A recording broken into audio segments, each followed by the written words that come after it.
Yeah, beyond the pale. I stand as the warnings. They sent our sons to war. Yeah, beyond the pale. Yeah, they sent our sons to war, a cruel charade, a racket built on blood, where fortunes are made. They lie about the reason, spin tales so tall, while heroes die for profit and empires fall. Politics, a game, a circus of clowns, puppets on strings, they parade through our towns. They distract and divide us with hate as their tool, pitting brother against brother in a world they misrule. When the powers that be warn you not to go beyond the pale, then that's a sure sign there's more to the tale. When the powers that be warn you not to go beyond the pale, yeah, then that's a sure sign there's more to the tale. The anti-human agenda, plain as the day. They view us as bugs in their cold, heartless play. Eat insects, they sneer while they feast on the land. Depopulation's their goal with the tightening hand. Civil rights torn to shreds in the name of their peace. A police state rises where freedoms all cease. Gaslight us with propaganda, their lies never end. Twisting truth in their grip till our minds start to bend. When the powers that be warn you not to go beyond the pale, then that's a sure sign there's more to the tale. When the powers that be warn you not to go beyond the pale, yeah, then that's a sure sign there's more to the tale. Order out of chaos, their sinister creed. They spark the flames, then offer what we need. Economic stagnation, they choke out our dreams, while divide and conquer rips us at the seams. They fan every fracture, they stoke every fight, left against right, till we're blind to the light. Yet beyond the pale lies the truth they conceal, a world where we're free, where our hearts can still heal. When the powers that be warn you not to go beyond the pale, then that's a sure sign there's more to the tale. When the powers that be warn you not to go beyond the pale, yeah, then that's a sure sign there's more to the tale. So step past their warnings, their fences, their lies. See the world they've been hiding with wide open eyes. Beyond the pale, where their power grows frail, we'll reclaim our future and truth will prevail. Beyond the pale.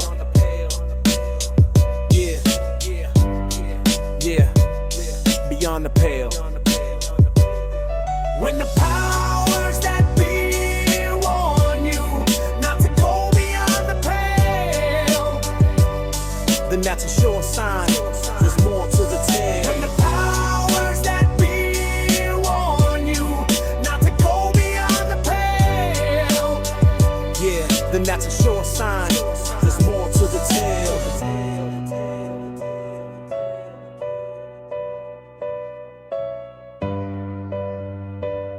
Beyond the pale, yeah.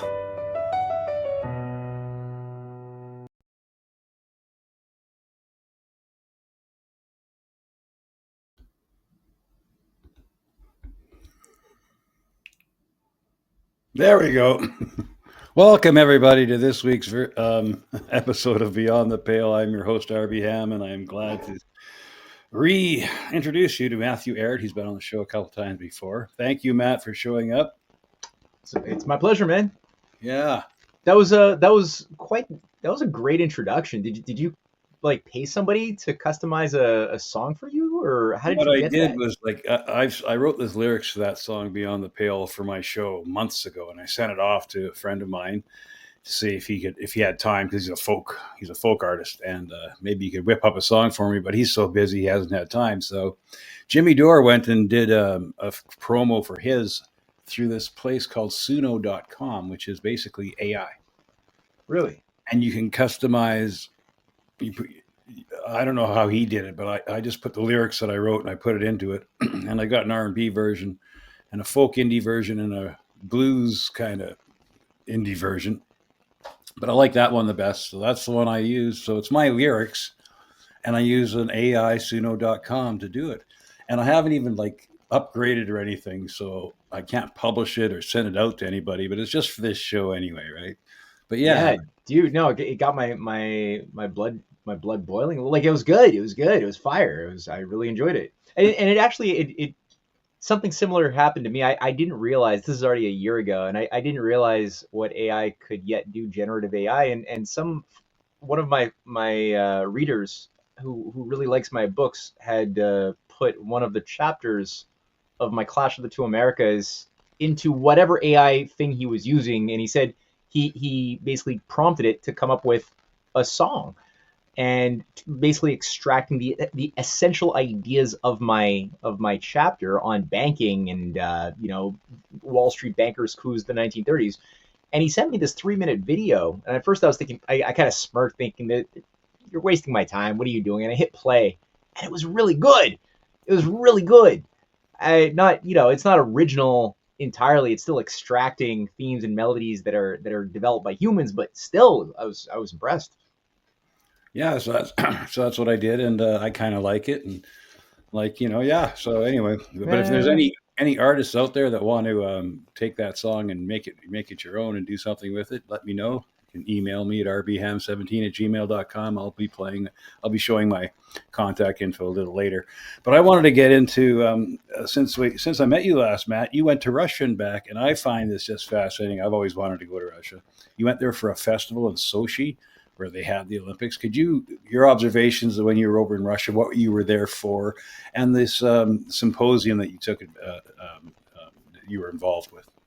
Yeah, sure. I was happy that somebody from the World People's Assembly in Russia had reached out to me, because they watched my the Bering Strait Arctic documentary that I put out about a year and a half ago, and it's called The Arctic Theater of War, or International Cooperation. And in the film, I go through the origins of Canada as something that you could only understand if you recognize this 19th century existential battle between major powers over what the world was going to be, and whether or not Lincoln's ability to save the Union, to build the transcontinental railway, was that going to continue on as a new dynamic of national credit that Lincoln had fought for through the greenbacks, that was spreading to France, to Germany, to Russia, to Japan with the Meiji Restoration. That was something that was really inspiring a lot of people to think that maybe we as a species are capable of transcending and breaking free of systems of empire and hereditary rule.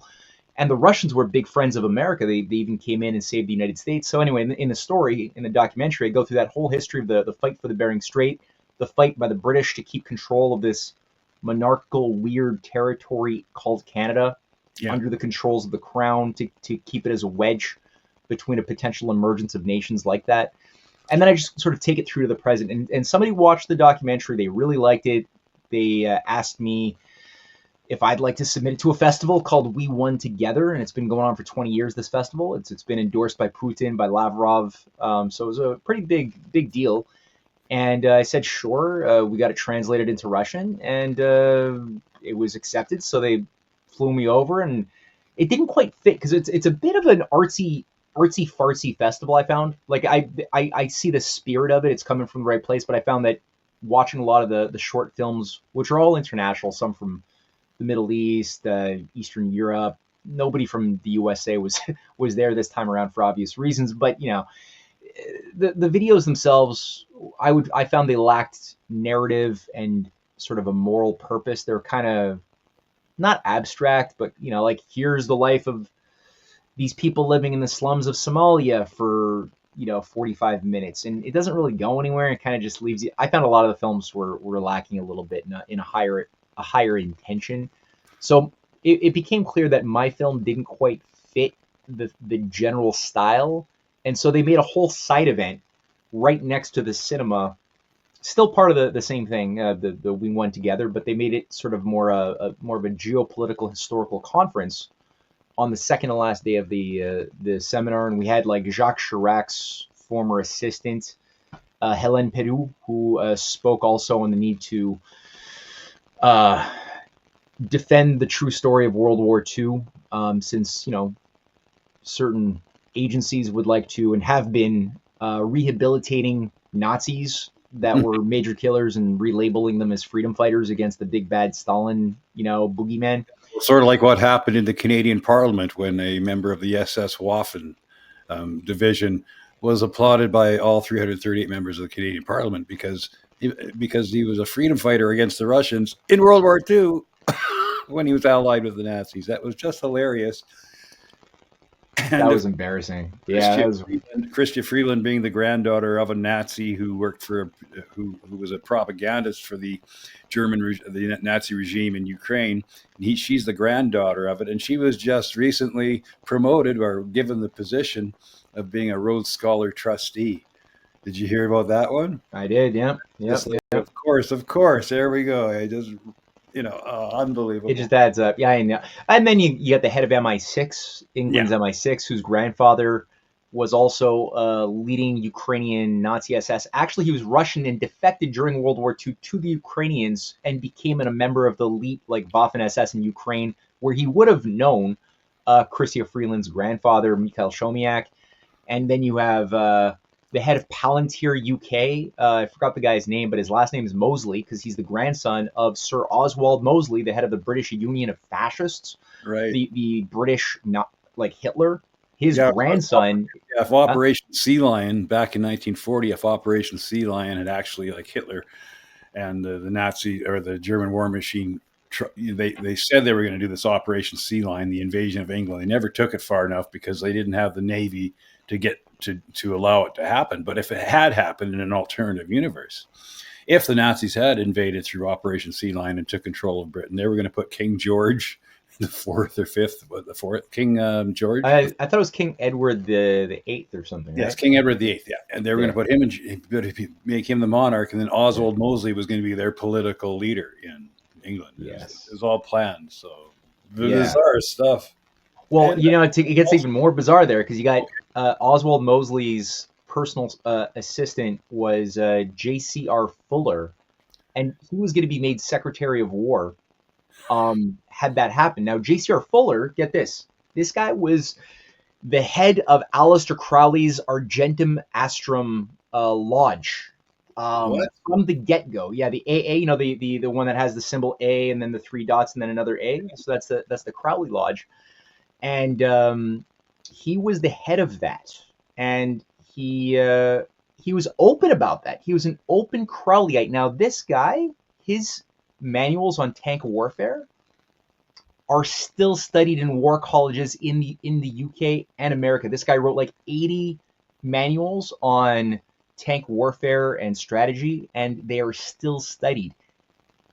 This is like, and on top of that, in my research going through that, Oswald Mosley had several back channels to Hitler directly, one of which was J.C.R. Fuller, who was directly meeting with Hitler before and during World War II, and he was the one providing the messages between Aleister Crowley, who was very, very, very happy with Hitler, because Hitler was very much embracing of Crowley's Nietzschean idea of a new world ethic based upon the will to power of Nietzsche, and basically Thelema as the inner religion for the elites only. For the masses, they had to believe in some conventional moral sort of ethical foundation for controlling them, not because it's true. That's the way these guys work.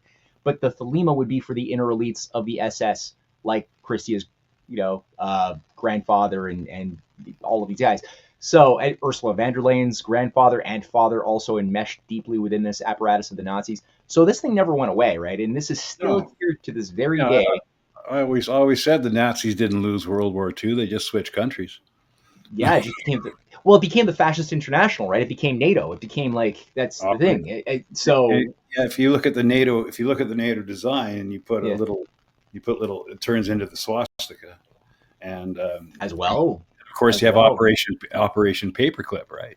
Yes. Where they just ferried all the Nazis over to the United States, and they ran the space program, and the head of MK Ultra learned at the feet of Mengele, right? Mengele was his hero, and he wrote about it. So I mean, it was very bizarre. Who was that? Cameron Douglas. Oh, Ewan Cameron from Montreal. Yes, from Ewan Cameron, yeah. Well, he was also like he was a British Tavistock psychiatrist, so he was Yes. actually at Tavistock. Yeah. I didn't know that he admired Mengele. That I mean, I knew that I'm not surprised, but I didn't know that he made that explicit. But that's interesting that he did that, huh? Well, Yeah. from what I read, he said Mengele was a horrible person, but what he did but what he did was foundational for what he basically pioneered as trauma-based mind control, because Mengele had been doing that sort of thing. Right. But Mengele was also into other stuff that I'm pretty sure Ewan Cameron wasn't, of, like splicing twins together and stuff like that. Right. That was a little bit too far even for Ewan Cameron. But although who knows, right? I mean, like it's crazy when you hear the stories that came up over the years of the horrors, like women who just had like postpartum depression would go in to right. the Allen Memorial just to seek some help. They just, needed somebody to talk to, and found themselves like locked in for like 7 months of sensory deprivation, electroshock treatment. I did a series of shows last year with a survivor, Ann Diamond, of the McGill thing there, and and I did some more research, and it wasn't just exclusive to Montreal and the McGill University. It was across the country. It was in Toronto, in Weyburn here in Saskatchewan. They had an MK Ultra type system going on there too, where and I talked to this woman who went into the Weyburn General Hospital feeling with the postpartum depression, exact same things. There's something wrong with her, and they put her on LSD and started studying her and stuff like that. And she ended up being a poet and everything. And she basically became a resident of the psychiatric hospital for like 20 years. Whoa. It's like weird stuff went on, and it was coast to coast, and there was in MK Ultra, CIA, of course, MI6 was involved, and we have to assume that whatever passed for Canadian intelligence at that time was all involved. And so I've always found that interesting. But I wanted to get back to your Russian symposium. And The reason why I was saying all that, and is that the Russians are very sensitive to that. So people underestimate just what the Russians went through and why they take Nazism, especially in our present day, so seriously, because everybody in Russia knows they all have family that were killed, they all have family members who were killed in World War II. 25 to 26 million Russians were killed in World War II. Is a huge number. It far, I mean, what we suffered was bad.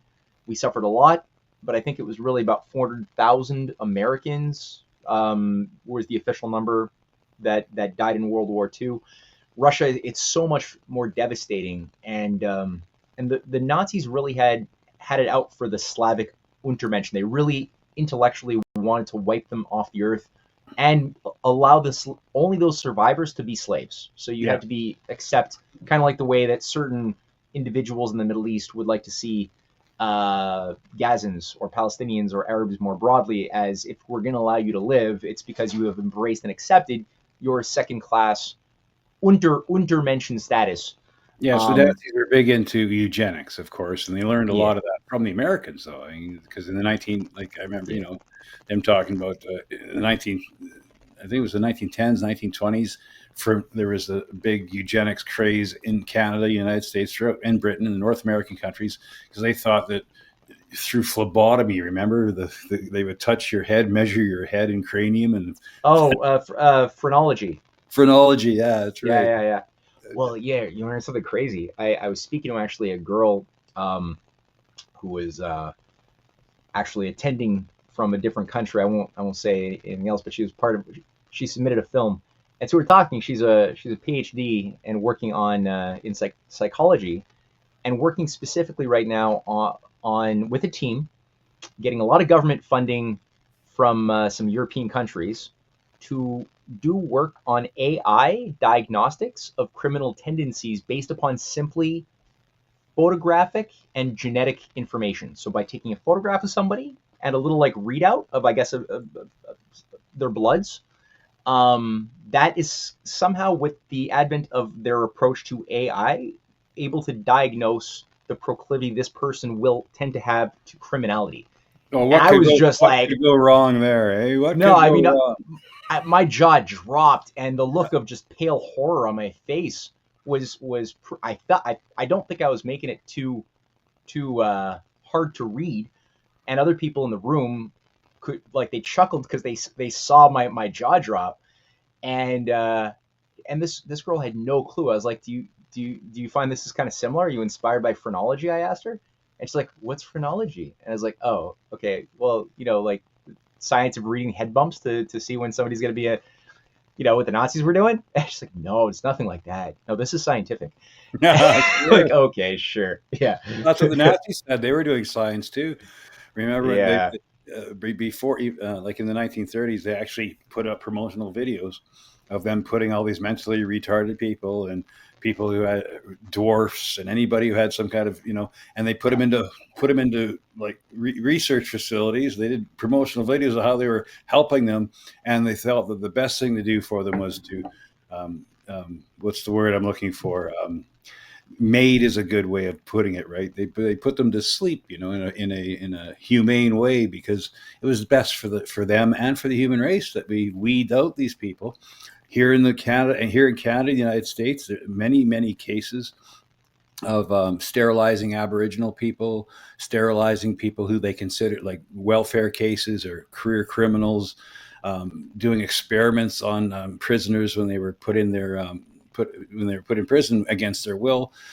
We can even look down to the Tuskegee experiments in the United States. I mean, this was widespread, and the Nazis kind of took that and said, "Hey, we'll make this. We'll jumpstart this baby." So, Yeah. I mean, it's pretty horrific when you think about it. It was a different time then, but everybody was in on the eugenics thing. People on the right, people on the left. Tommy Douglas, one of my heroes, was big into eugenics too. Like, a lot of people don't realize that. Like, there's some dark. Well, that was his master's thesis in the 30s, right? Was on the nature of the subhuman family, or the That's right. Yeah, and basically just going through what protocols experts should use to decide which families or which families should have their members sterilized.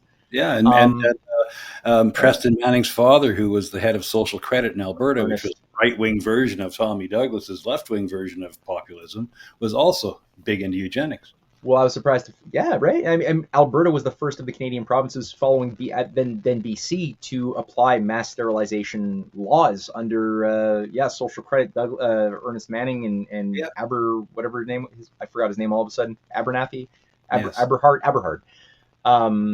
And yeah, then BC did it in 1933, and Hitler actually had a big eugenics conference in 1933. He openly said that he emulated the German sterilization laws, or I think he said this in 1934, 1935, on the Canadian and Rockefeller model in Illinois and Canada.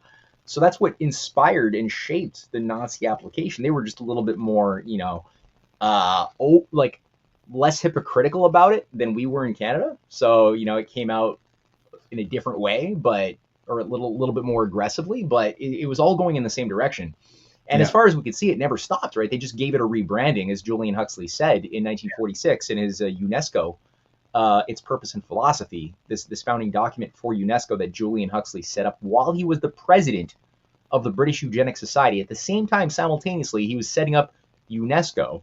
And he says, we after spending like 8 pages praising eugenics as the queen of all sciences, the science of the sciences, that we have to make the unthinkable become thinkable, because people after World War II will no longer accept eugenics because Hitler made it look so bad. So we have to rebrand it, which he does, because what does he do the next year in 1947 is he creates the United Nations Union for the Conservation of Nature, 1947.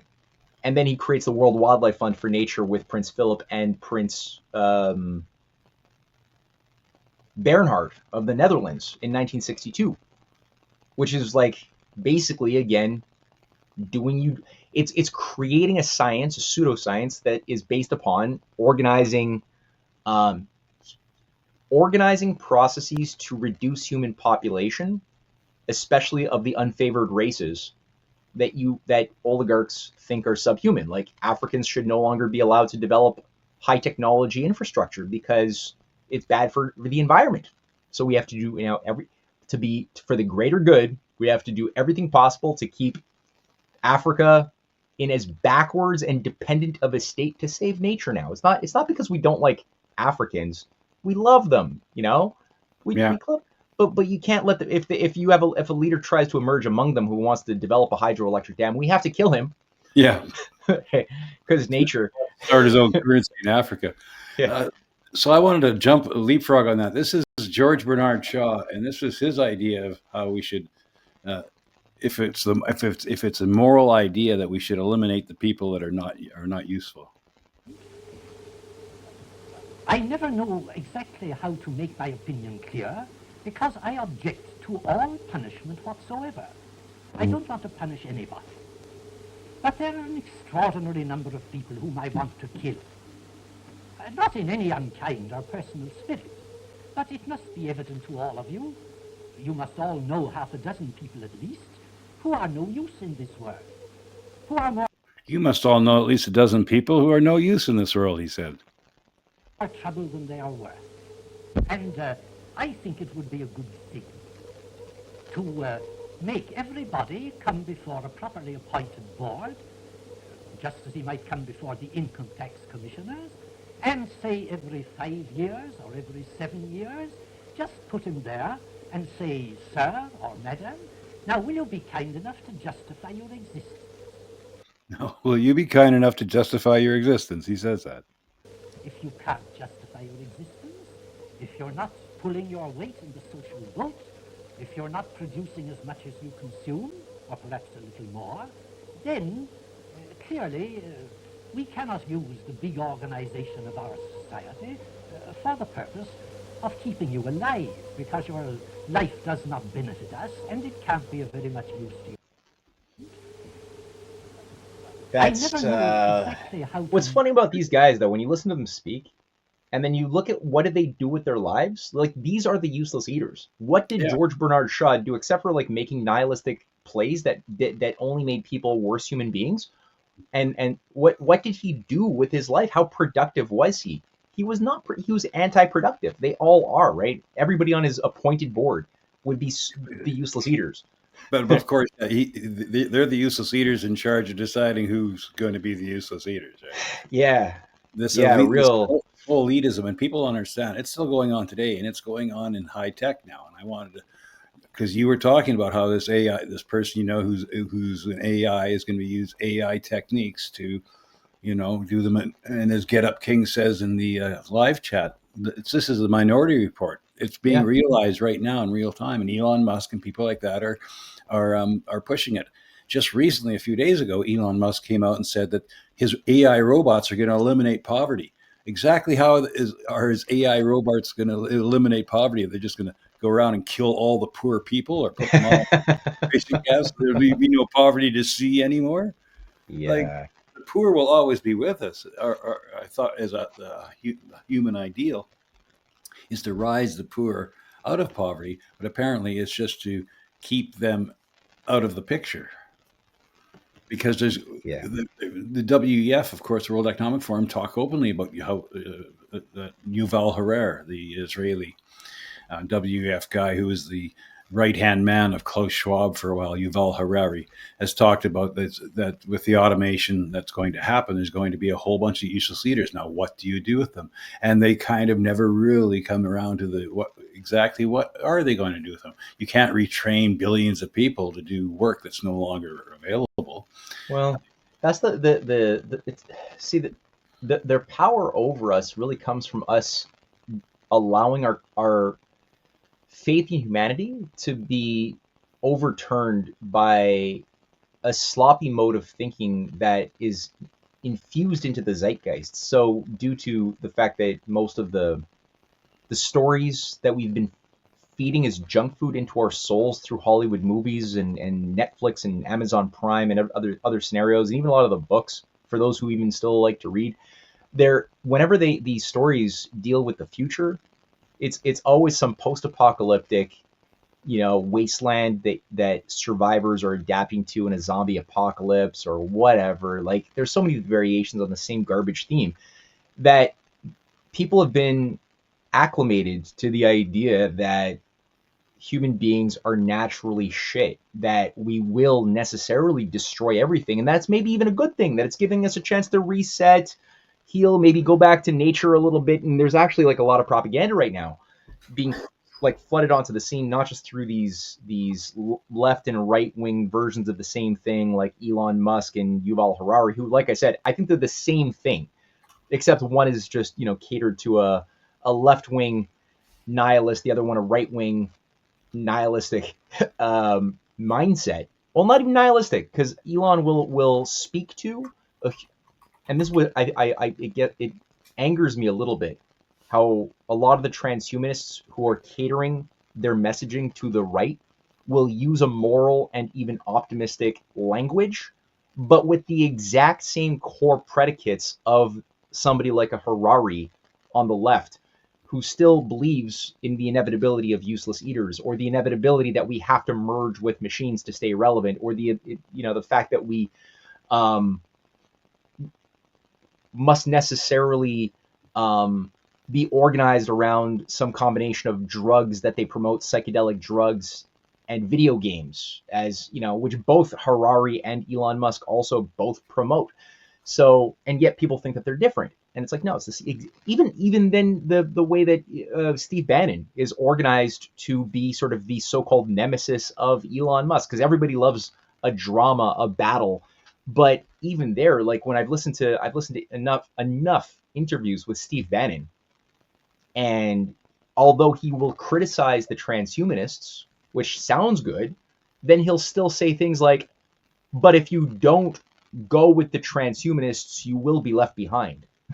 Like they're absolutely right, though they're wrong, but they're right on these things about needing to merge with machines because they will be the superior beings, But we can't let that happen. But if we don't, we will be left behind. Like we won't be able to compete, just so you know. But so it's just it really it's a lot of head fuckery for a lot of people who don't see how this kind of game of dialectics is played on us. Because what's missing in this whole thing is like, what is a human? Like really, everyone kind of agrees in different ways of the exact same kind of flavor of a human being as being essentially something that will be replaced by thinking machines at some singularity of the future, unless we go to war with the singularity that some might call the Antichrist, like Peter Thiel. Like that's the new thing amongst a lot of the Silicon Valley so-called thinkers, is they just choose to appeal to a Christian audience who would normally reject them outright for being transhumanists. Most normal Christians historically would have smelt that garbage and rejected it, except now they become very soft and susceptible because people like Thiel, but he's not alone, are using messages and words that appeal to the psyche of a Christian, like that the oncoming, singularity and globalization is actually a demonic force of the Antichrist luring us to some future moment of cataclysm. Completely not unaffected human beings, mind you. Don't look at the humans. Don't look at the people behind the curtain, right? Mm-hmm. It's for me, it's a case of Wizard of Oz, mm-hmm. where it's like they've created this scary monstrosity, and they've added through again the help of Hollywood films like 2001: A Space Odyssey and Terminator 2 and Matrix. Like they've just added all of this amplification of the exact same messaging that machines are some sort of disembodied foreign entity, like a Gnostic archon or aeon that's like incarnated itself from the immaterial to the material domain, and we thought it was the effect of human invention, but it's actually not. It's just using humans as a conduit to express itself in order to destroy us, as we must be destroyed because we are naturally inferior unless we merge with it.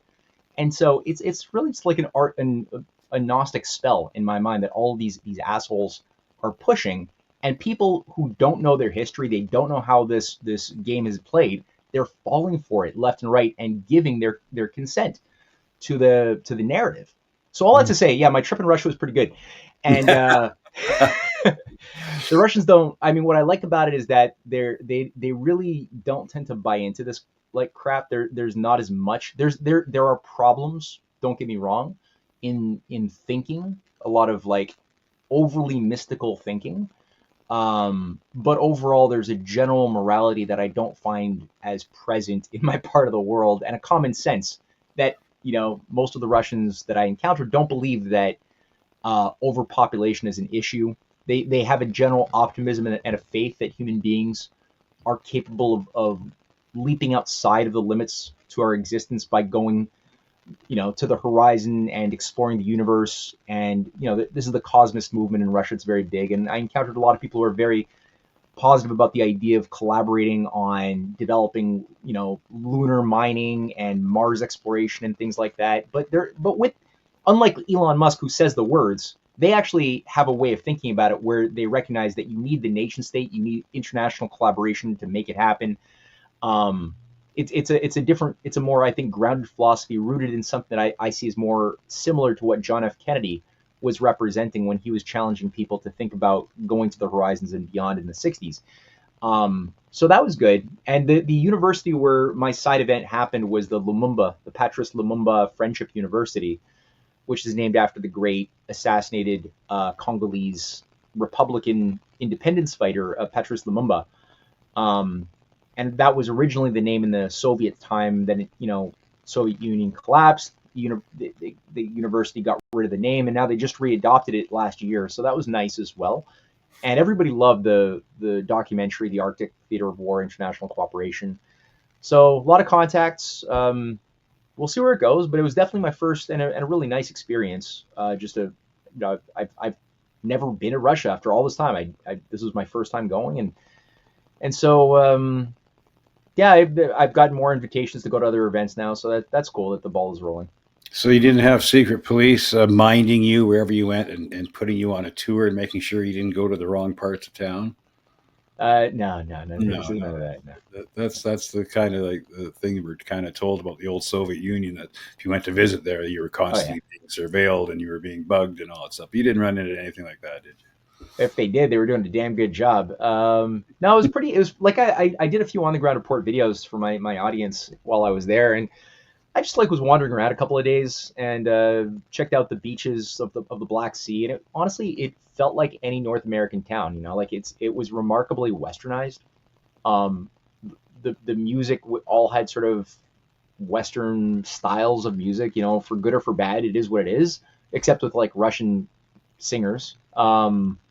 But people are just hanging around with their families. I went down to an amusement park, which is near the hotel, and just walked around a little bit. And again, it just felt like any Western town. It was or Western city.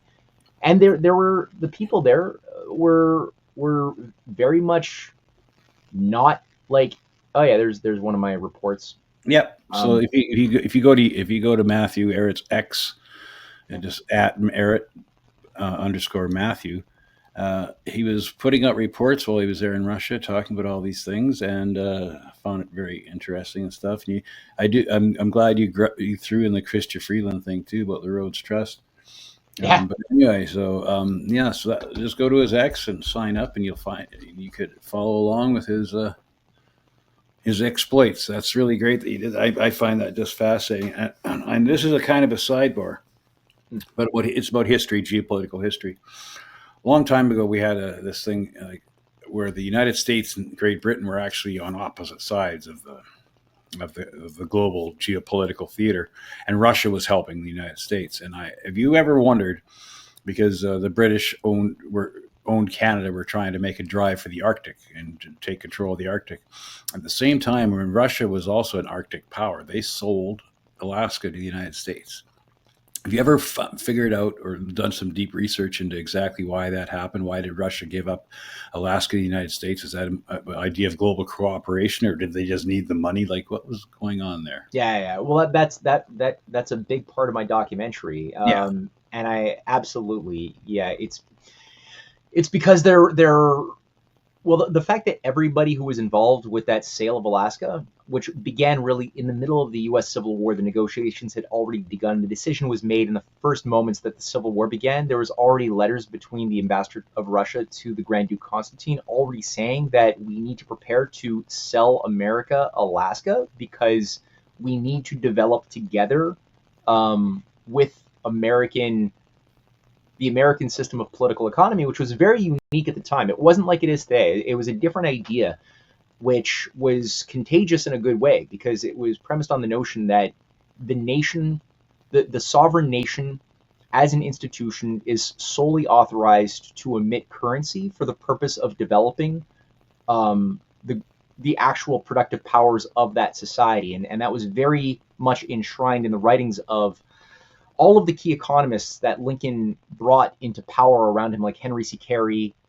He himself had been trained by the American System School of Henry Clay, who was the founder of the American System School, or at least gave it that name. But these were all followers of the works and the methods of Alexander Hamilton, whose works were translated into Russian back in 1802 and sent around Alexander I's courts, because there was very similar terrain in Russia as there was in America, an unexplored frontier of the East in Russia. In America, it was the West, and a very similar sort of frontiersman spirit of that was contained in both. And so the Russians had a very strategic alliance from 1776. When Catherine the Great had organized the League of Armed Neutrality to give the space needed for the Americans to carry out their war against the British. And there are so many Russian friends of America at different times, and Americans who went and supported Russia at times of crisis, including providing the first rail networks into Russia. That was being done by George Washington Whistler in the 1840s between St. Petersburg and Moscow. You had also the Americans were the only nation who stood with Russia during the Crimean War, while everyone else was against Russia, because the Crimean War was a kind of like a Vietnam War trap that the British had set up with the French to get Russia to get sucked into an enmeshment into a war with the Ottoman Empire. And then everybody was teaming up on Russia all of a sudden, and America stood with Russia. And Russia then stood with America and brought in the Russian naval fleets to save the USA during the Civil War, and was preparing and finally did finalize the sale of Alaska. And all of the people involved were all of the same people who were organizing to build the Trans-Siberian Railway, which finally got off the ground in the 1890s. And we're also doing the American rail networks as well that Lincoln had started before he died, and that he signed legislation that was passed in both houses of Congress in 1864, like 5 months before he was killed, or 6 months before he was killed. He actually advanced the bill that was passed to extend telegraph lines and rail through the Bering Strait. So that was already being done while Lincoln was alive by back-channel negotiations arranged by Alexander II's network, including Edward de Stoical, the Russian ambassador.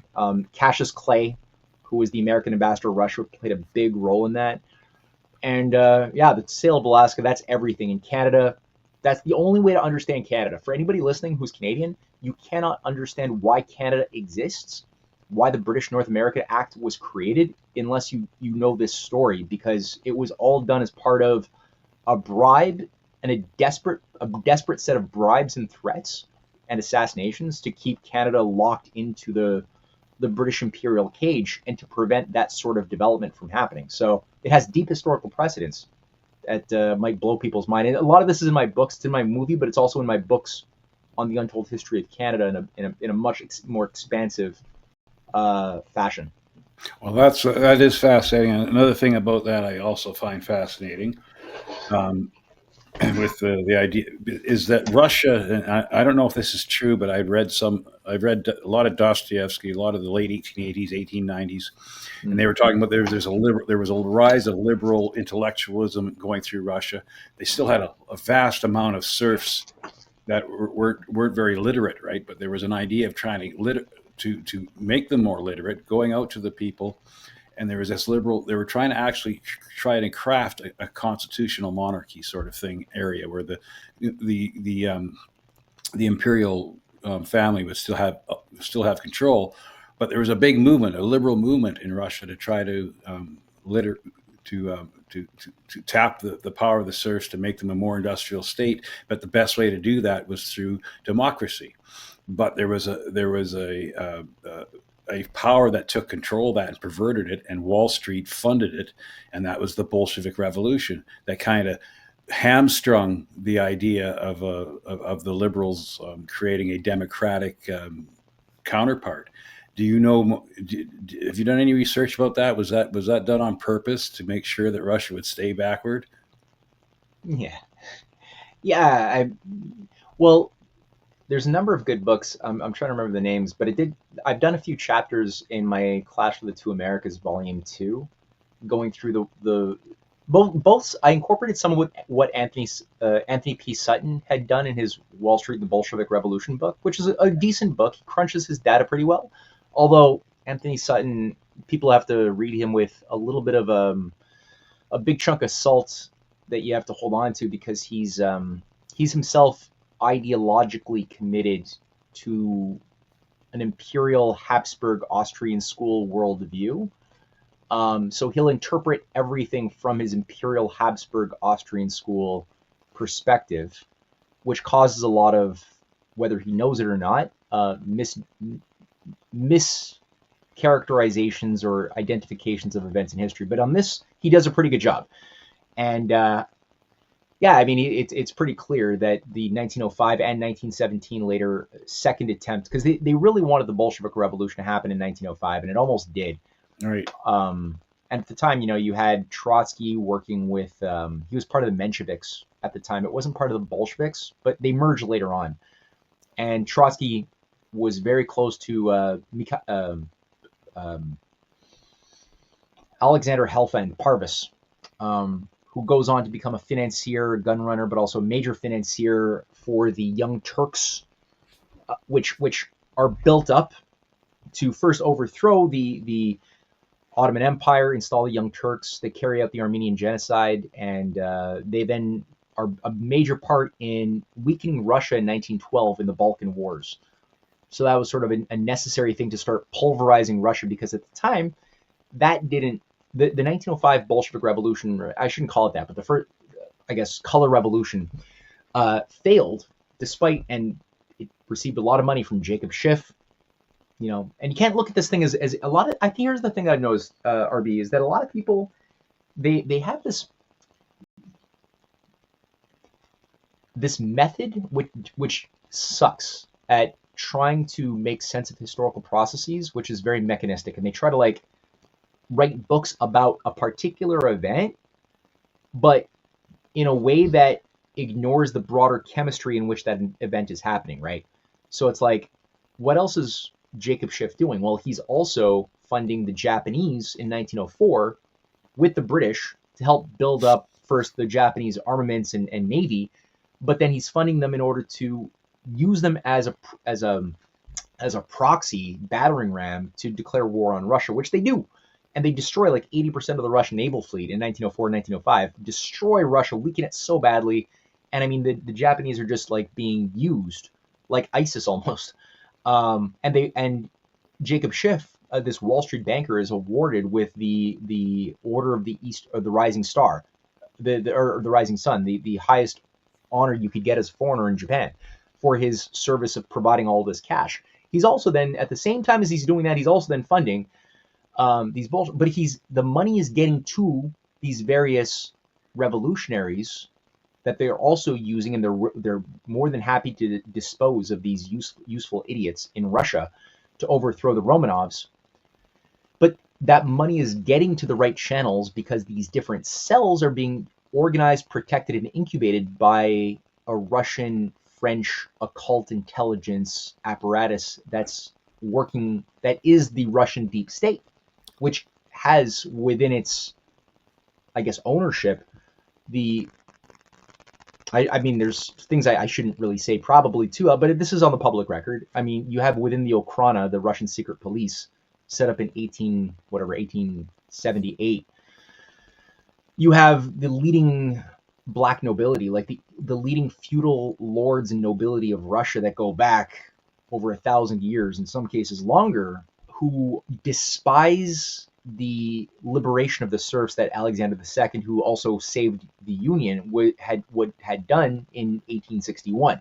They despise that idea. They want to undo all of that damage of embracing progress, democracy, and that's where you have this thing that's kind of Jesuitical, right? Because it's contained nominally to defend the state, but it's actually working against the state. It's working to promote these different anarchist groupings that are carrying out lots of assassinations.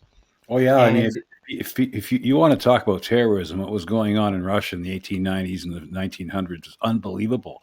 It was, I mean, Well, you got this guy. Yeah. Oh, it's so bad. And a lot of this stuff, because they're mostly anarchists, right, who are being organized to do this. They're followers of Mikhail Bakunin. They're followers of Prince Kropotkin. Now, Prince Kropotkin is, to this day, an anarchist libertarian hero. I have many friends who think so highly of him because his writings are still taught in universities today. Now, this guy was proud of the fact that he was of the bloodline that could be traced back to Rurik.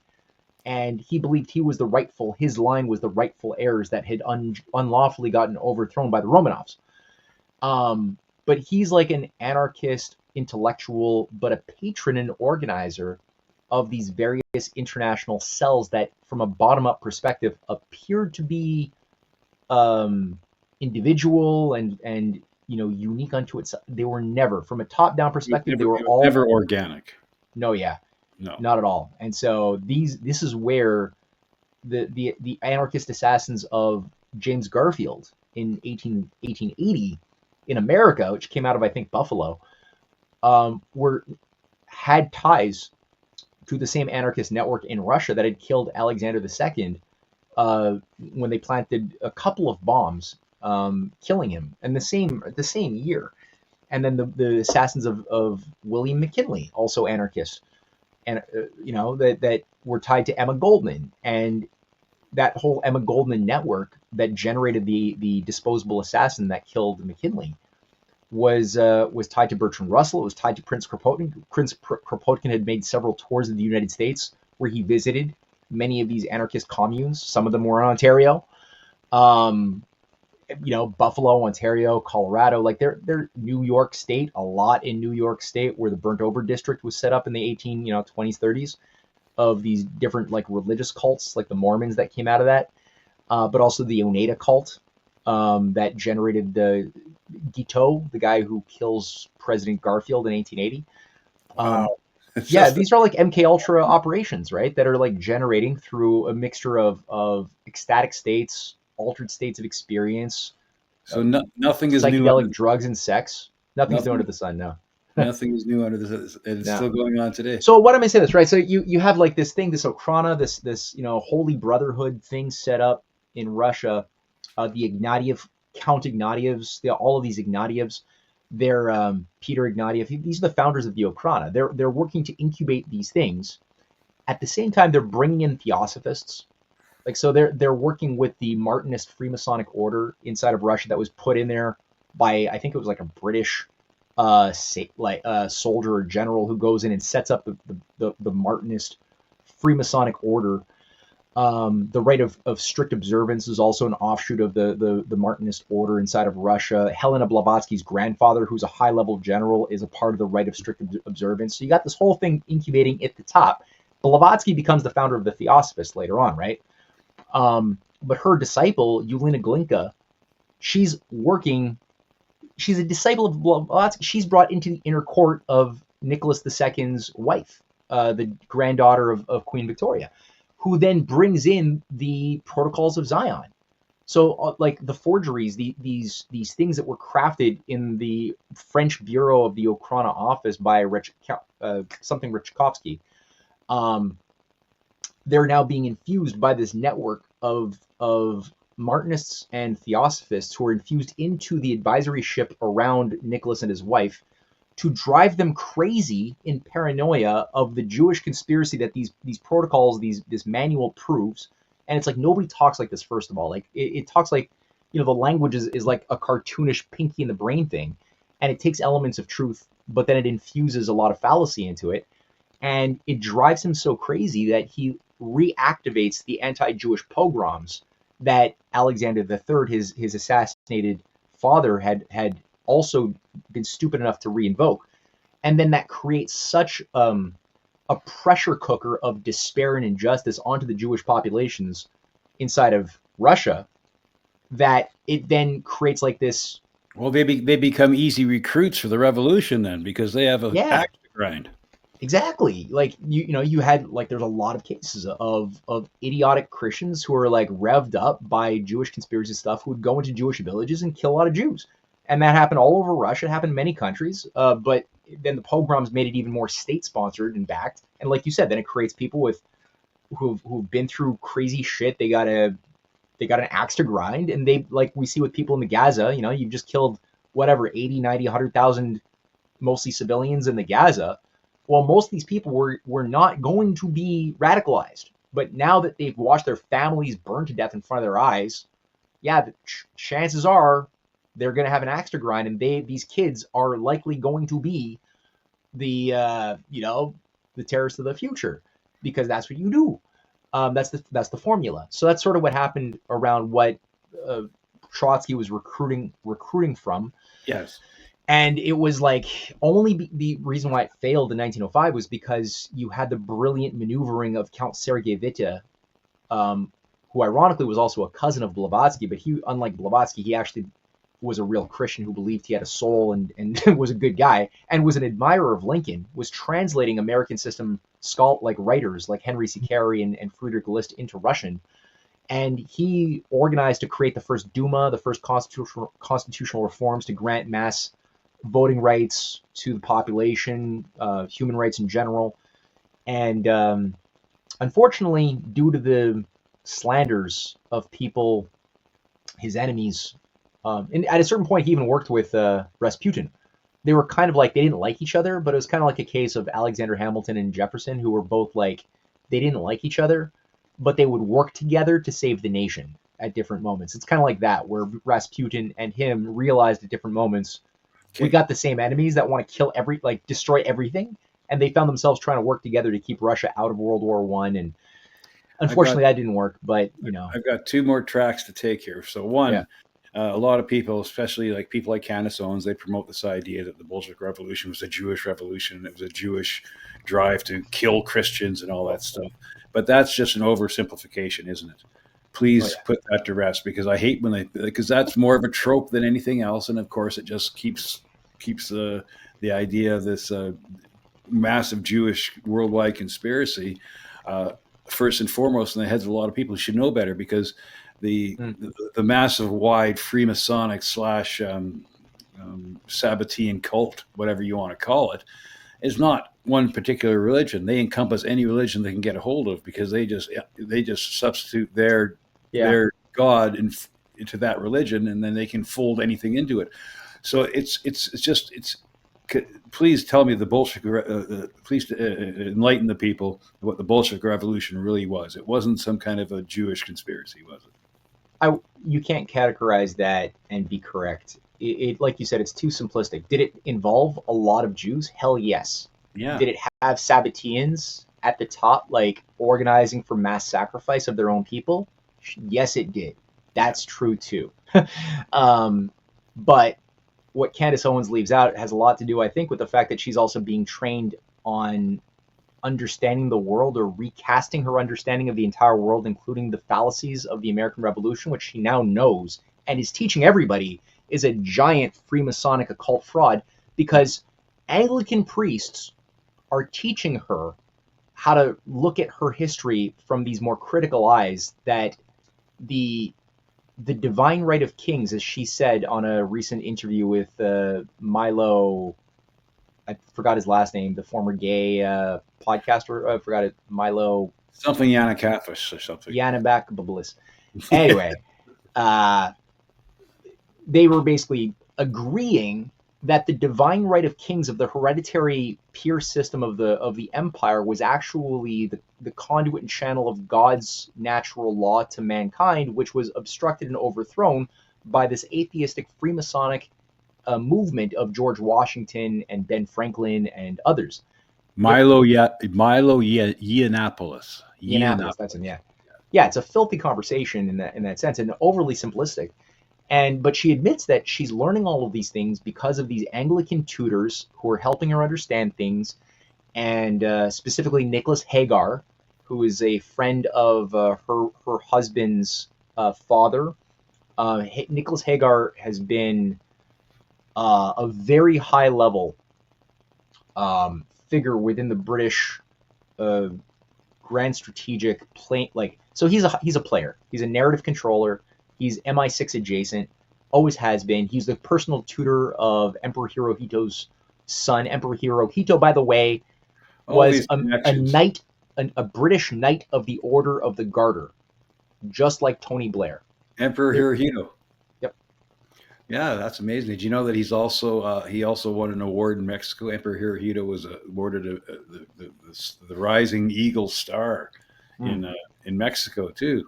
And this was in 1959, 15 years after World War II. Emperor Hirohito gets acknowledged by the Mexican government. You always wonder about these things. It's so worldwide and all this stuff. But okay, so that's the one track.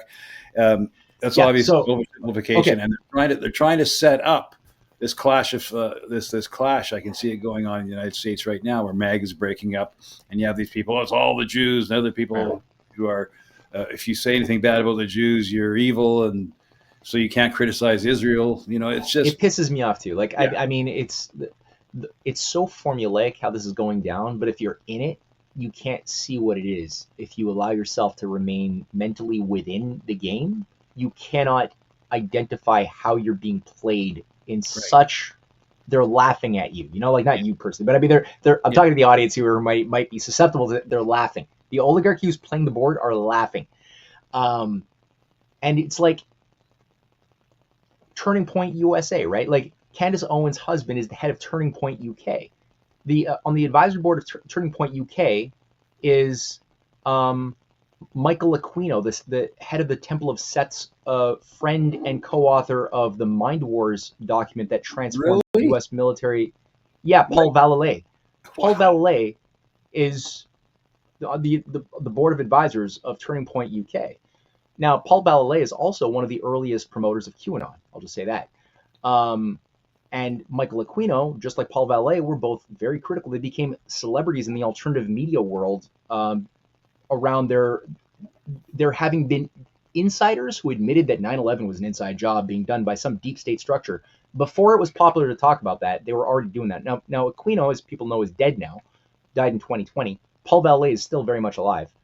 So you have a lot of strange things like that. You have another head of Turning Point UK, one of the I think the vice president of it is a self-professed Christian Scientologist. That means that he is directly a follower of L. Ron Hubbard. He promotes, and he's on record promoting Dianetics. Now, L. Ron Hubbard is a disciple of Aleister Crowley. Yeah.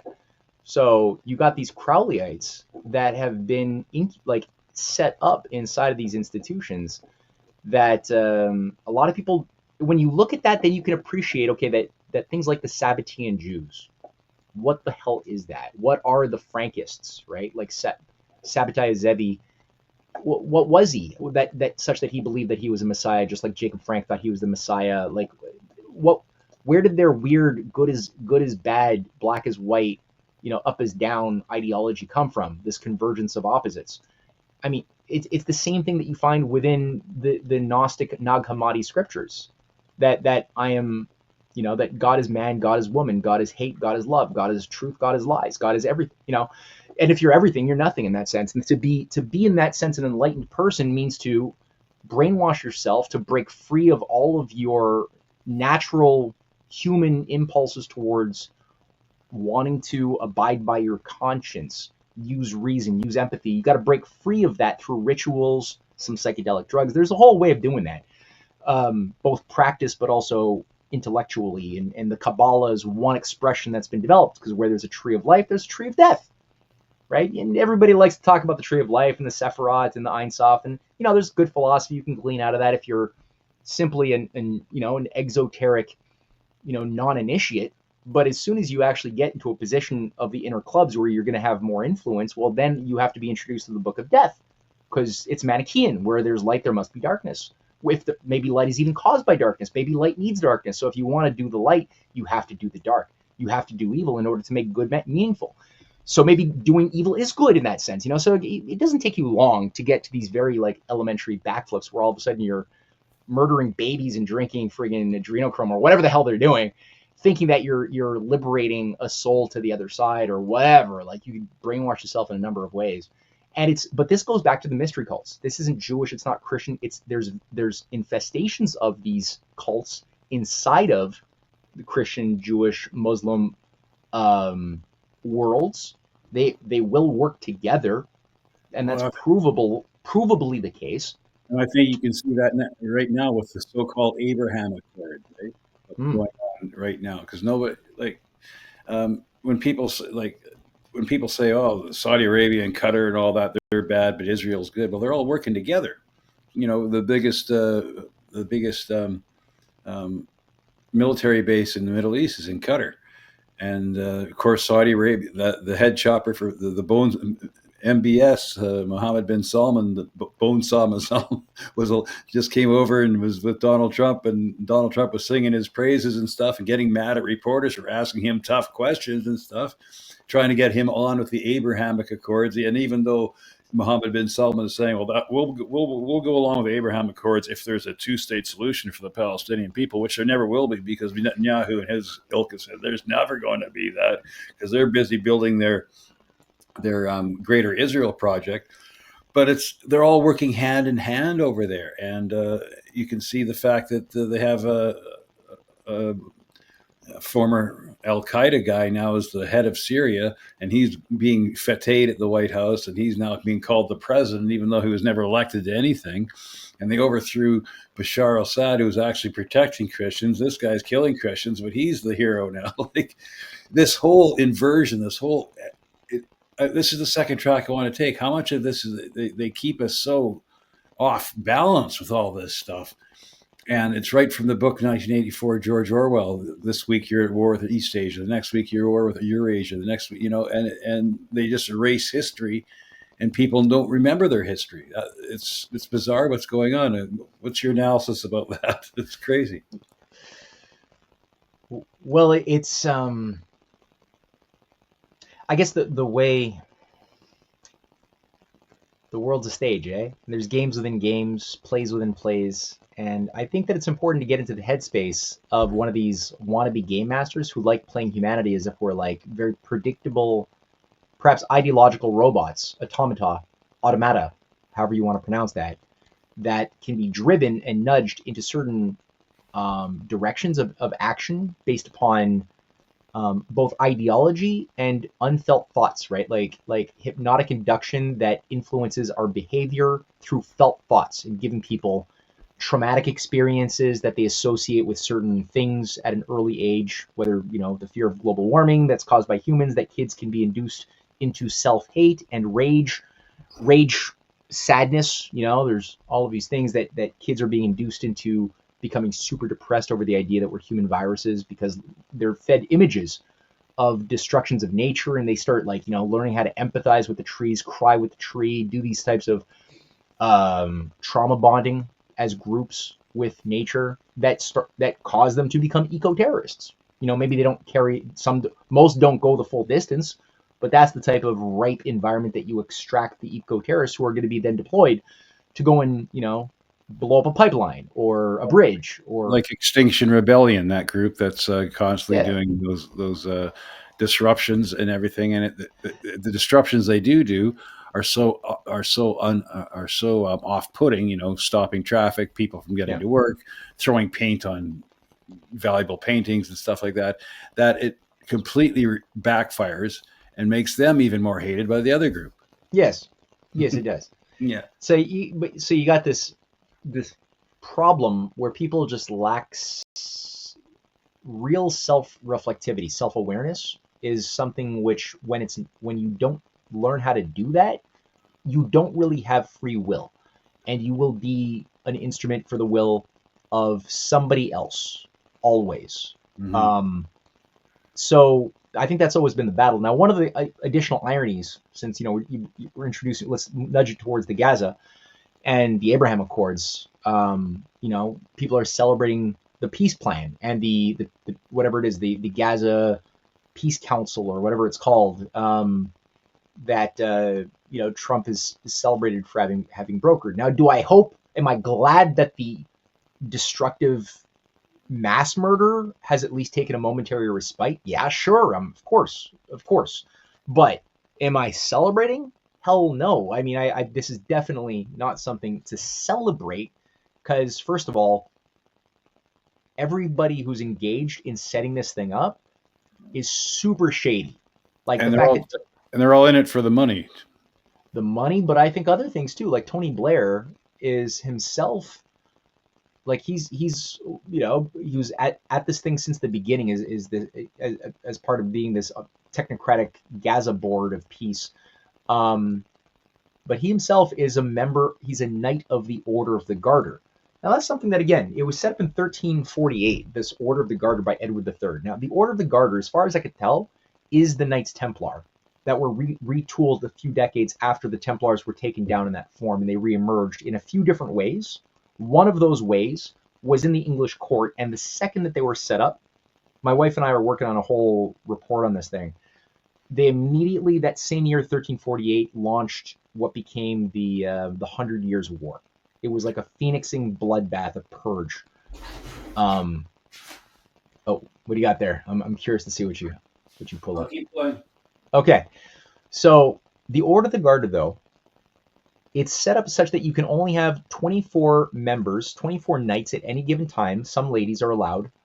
And the whatever sitting monarch is there at any given moment is a mandatory member, and the Prince of Wales. So it's 26. Now, Gerald Gardner, who is the disciple of Aleister Crowley and the founder of Wicca, he has written a book that I'm just reading through, explaining that the Order of the Garter was set up under the form of a witch coven, because a witch coven, you have to have 13 members, and this is essentially what you have. It's two witch covens set up in the order, two orders of 13. Now the thing itself has a number of points of contact with witchcraft. What do you got there? The 100 Years' War. Yeah, I didn't read that particular book. Is it a good one? Yeah, it's a good one. It's a brief history. Okay. It's great. It was one of my favorite books that I read like 30 years ago. I hung on to it ever since because, yeah. Did you know that that's where the idea of Englishmen came from? Was from the 100 Years' War. Yeah, no, it was a bloodbath. It was a sick. It was an insult to call somebody an Englishman.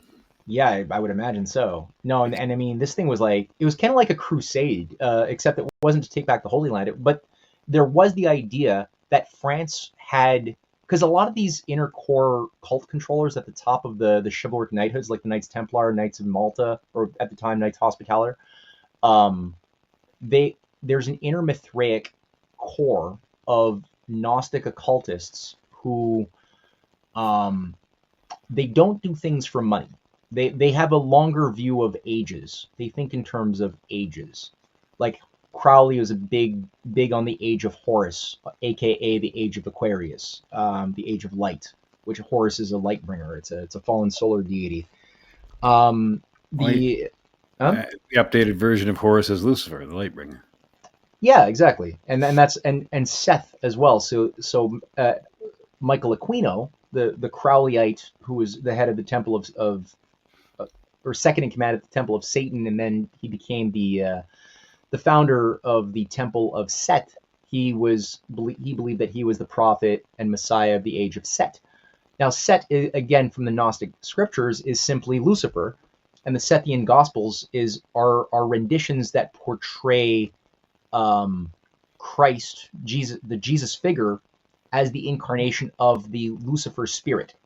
Right? This is it's Michael Aquino with the eyebrows. Yeah. And that's the guy who's working with Paul Valet, who's one of the top dogs at Turning Point UK and USA.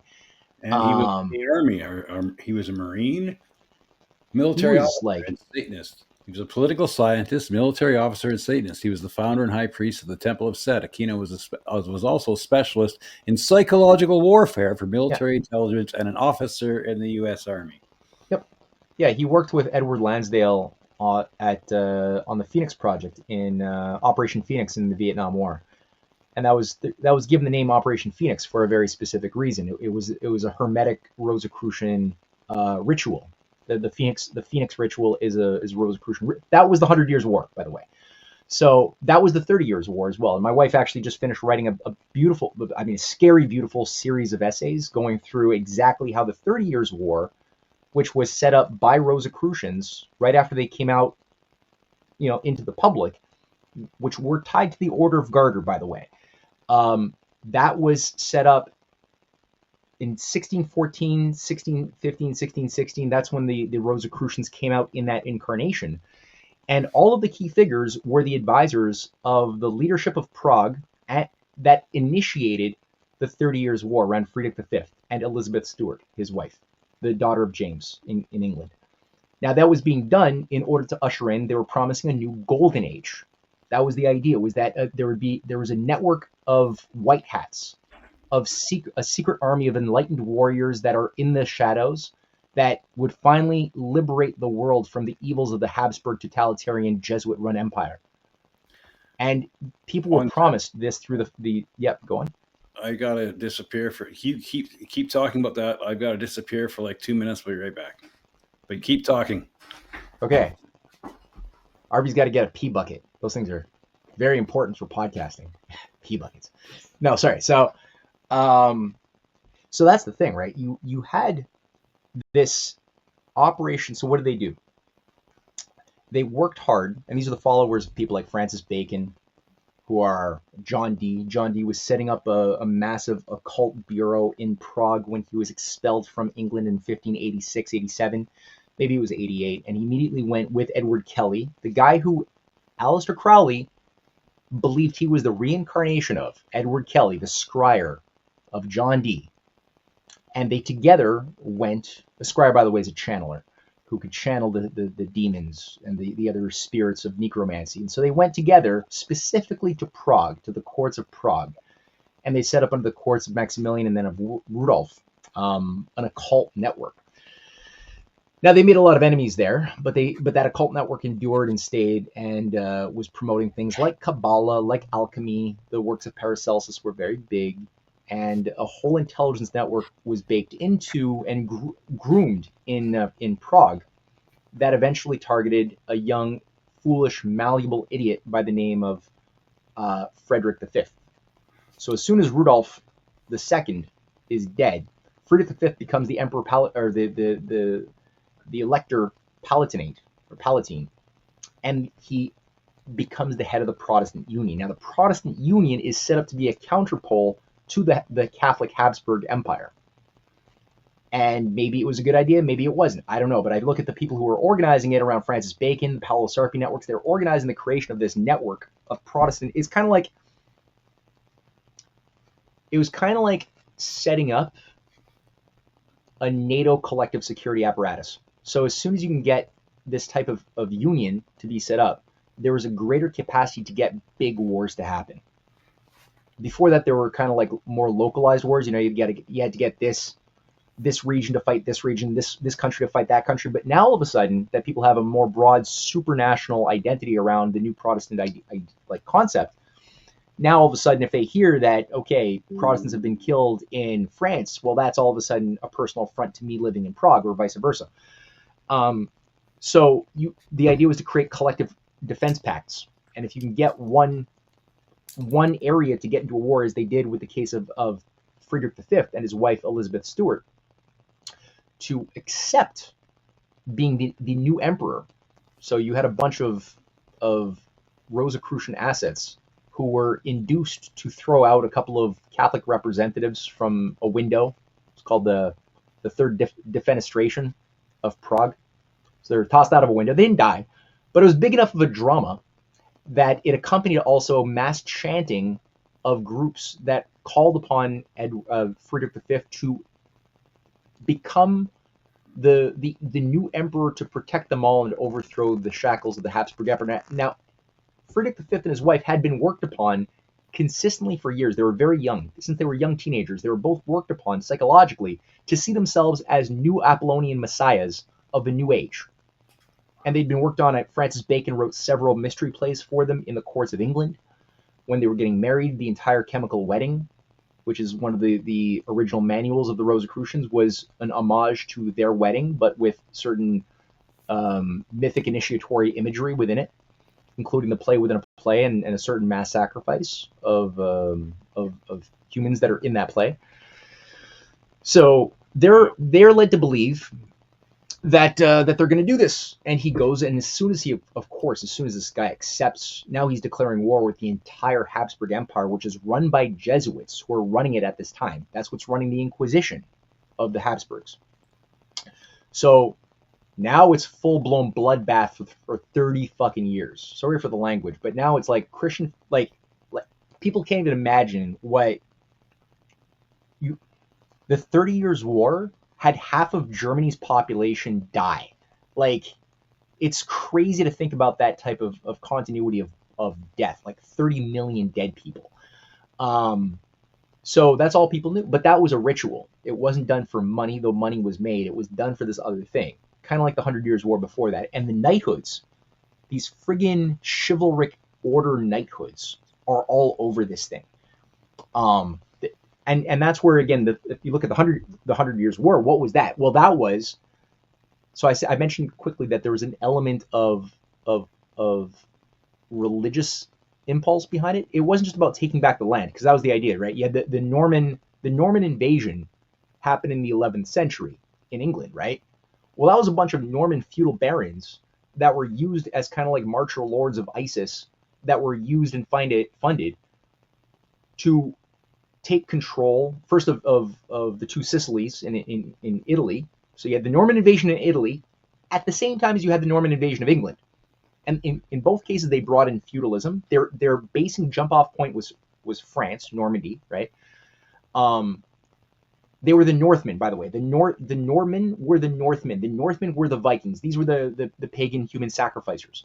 Yes, I'll quickly just mention that the Viking named Rollo was invaded France, and the Christian king of Paris, or whatever, or mayor of Paris, whatever, they basically said, well, you can have Normandy if you don't kill us anymore, and as long as you convert to Christianity. So that's kind of where that came from. Mm-hmm. Yep. And that's where, like, a lot of them had claims to the lands of France because they came from France. And so the French kings were in a bit of the English kings felt a little bit strange at different times that they had kind of to pay homage to the French kings. And the idea was, well, you as an English king, if you have Normandy blood, you actually are entitled to be the king of France. So Henry V comes in. That was his position. He was exactly in that position. Yes. And so these useful idiots are then induced to say, okay, let's do that. But part of the thing too was to get control of the southern part of France, which was the mythical place where Mary Magdalene went, according to some of these secret, Gnostic scriptures, to give birth to and raise her babies that she had with Jesus, who made, That was the excuse for the Albigensian Crusade. Yeah. Yeah, and that was the Cathar thing, right? So, but again, the Cathars themselves they were just Manichaeans. Like they were a Manichaean sect that believed, as the Gnostics do believe, that the human flesh is bad, that the universe is made according to a demiurge, a Yaldabaoth or whatever, an emanation, an archon, from the actual creator, who's totally incapable of influencing creation because he's beyond the boundaries of our creation. So he cannot. It's the unmoved mover. It's the unmoved mover of Aristotle. That the creator is so light and so pure that it cannot have anything to do with the impure. But since the creation of the material world, and especially the world of man, is so impure, we couldn't have anything to do with the creator at all. So what did create us? Well, it must be something really evil. That is the actual creator of us, that made us in its image, this schizophrenic, Yaldabaoth thing. And so in that sense, the Cathars saw it as a great sin to marry, to have children. That was actually a bad thing. That's part of also so I think. And they called themselves parfaits, which meant the perfected ones, they were perfected. So they, and men and women could become priests. And that was also not good, according to the Catholics. Well, that was a bit of I think part of the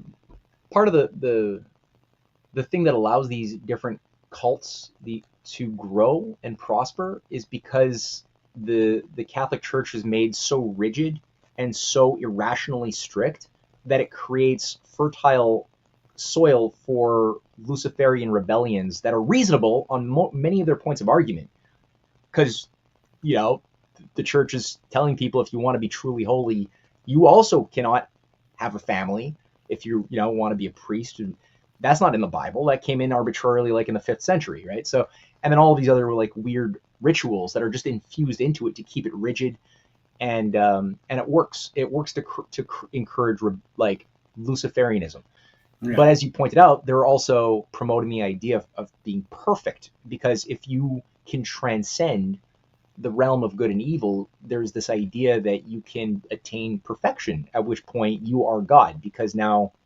And that's also Eastern mystic religions like Nirvana, right? Achieving Nirvana, where you're outside the body and you can actually become as a god. So you can become as a god. Well, that's where a lot of the gurus are always implicated, like these Eastern Indian gurus. They're often implicated in sex scandals and rape and stuff. A lot, because they get into their heads that they've done the work, they've transcended through their tantric, practices for years of withholding, and now for whatever reason they feel that they've transcended, they've achieved their nirvana, and now they can do whatever they want. Now what the guru does, you can't apply good or bad or right or wrong, because it's the guru. They work in mysterious ways, and we cannot judge them. And Aleister Crowley took that in the Western idea, do what thou wilt. Right? Yeah, do what and that became the ethic of the entire social engineering of MK Ultra that created the baby boomer counterculture and everything else. But also, like, if you look at Hamas and Islamic fundamentalism, right? Like, how did this express itself with the fundamentalist movements inside of Islam? And this also goes back to the earliest days of the origins of Islam itself. There was already these Gnostic infusions. But if you look at it in the more modern geopolitical environment, you have to go to, like, the founder of Salafism, who's al-Din al-Afghani. So al-Din al-Afghani is he's a Sufi mystic. In the 1860s, 70s, 80s, at different times, he was the advisor of the government of Iran. He becomes, at a certain point, he initiates a very useful rebellion that gives an excuse to the British Empire to go in and assert their control over Egypt. He's kind of everywhere, but he's also a traveling companion and friend of Helena Blavatsky. So this guy, he's training the figure who founds synarchism, a French occultist, Martinist, Mason. That's what's his name? Delvedre, Yves Delvedre. So he's training this guy who founds synarchism. And so this guy goes on at a certain point in his later years in the 1880s and organizes Salafism, an entire school that generates radical, strict, hyper-Orthodox Islamic fundamentalism. But he himself is not that. He's known as a chameleon. So it's like, what is this such that this becomes then promoted by the British Empire?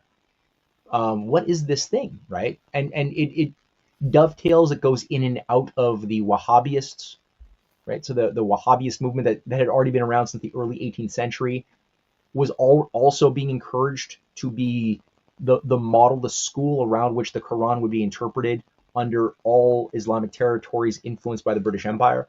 And they work together. And so you have the British helping to organize these representatives from the Salafist and the Wahhabist schools to become like the head imam of Palestine, the head imam of Egypt, the Grand Mufti, I should say. So you have these groups that generate madrasas that turn out useful idiot. I won't call them anarchist terrorists, but they're just, in this case, they're Islamist terrorists. They're a lot of them are incubated at the young first. And they're being used for political purpose. This goes way back to when the Russians were in Afghanistan and the American. It's in Charlie Wilson's War, how the Americans through Jimmy Carter in the Jimmy Carter administration with Brzezinski, who was the defense secretary, actively promoting Wahhabism in Afghanistan, writing textbooks showing that these Russians are evil and you're allowed to kill them. And the whole idea of the whole virgin, you you die as a martyr and you go to heaven and you have all the virgin stuff. That goes way back into this idea that what's the word I'm looking for? It's this martyr philosophy, and it was promoted by the assassins. It goes way back. It's that Sufi mysticism that gets split off into two groups: the idealists that say that we can have a direct experience with God, and then it's taken over by the political directorate to say we can make assassins out of this idea. MK Ultra in the Middle Ages, MK Ultra in the Holy Land with the assassins. Yeah, Marco Polo's documents of his travels in and around Baghdad during the Fatimid Empire. Yeah. He goes through. He visited the assassins. He was taken to their one of their main castles, and saw the old man of the mountain, the followers of, I guess the founder of that was Hassani Sabah, who was a Batinii. So the Batinii, if you look at them, the assassins were set up in 1090, right? This is 9 years before the Knights Hospitaller were set up, and this is like this is what was needed as infrastructure, ideological infrastructure, to make the Crusades happen. This new type of organizing of society around forever wars between religious divides. But then those who are on, like, the actual organizers of this, the Batinii are kind of like the Kabbalists of the Islamic world, right? It's the secret teachings of Muhammad, the secret teachings that you can't write down. You can only pass down orally, like the Kabbalah. It's the secret Talmud, the oral Talmud. The oral Torah, which is not Talmud, Torah.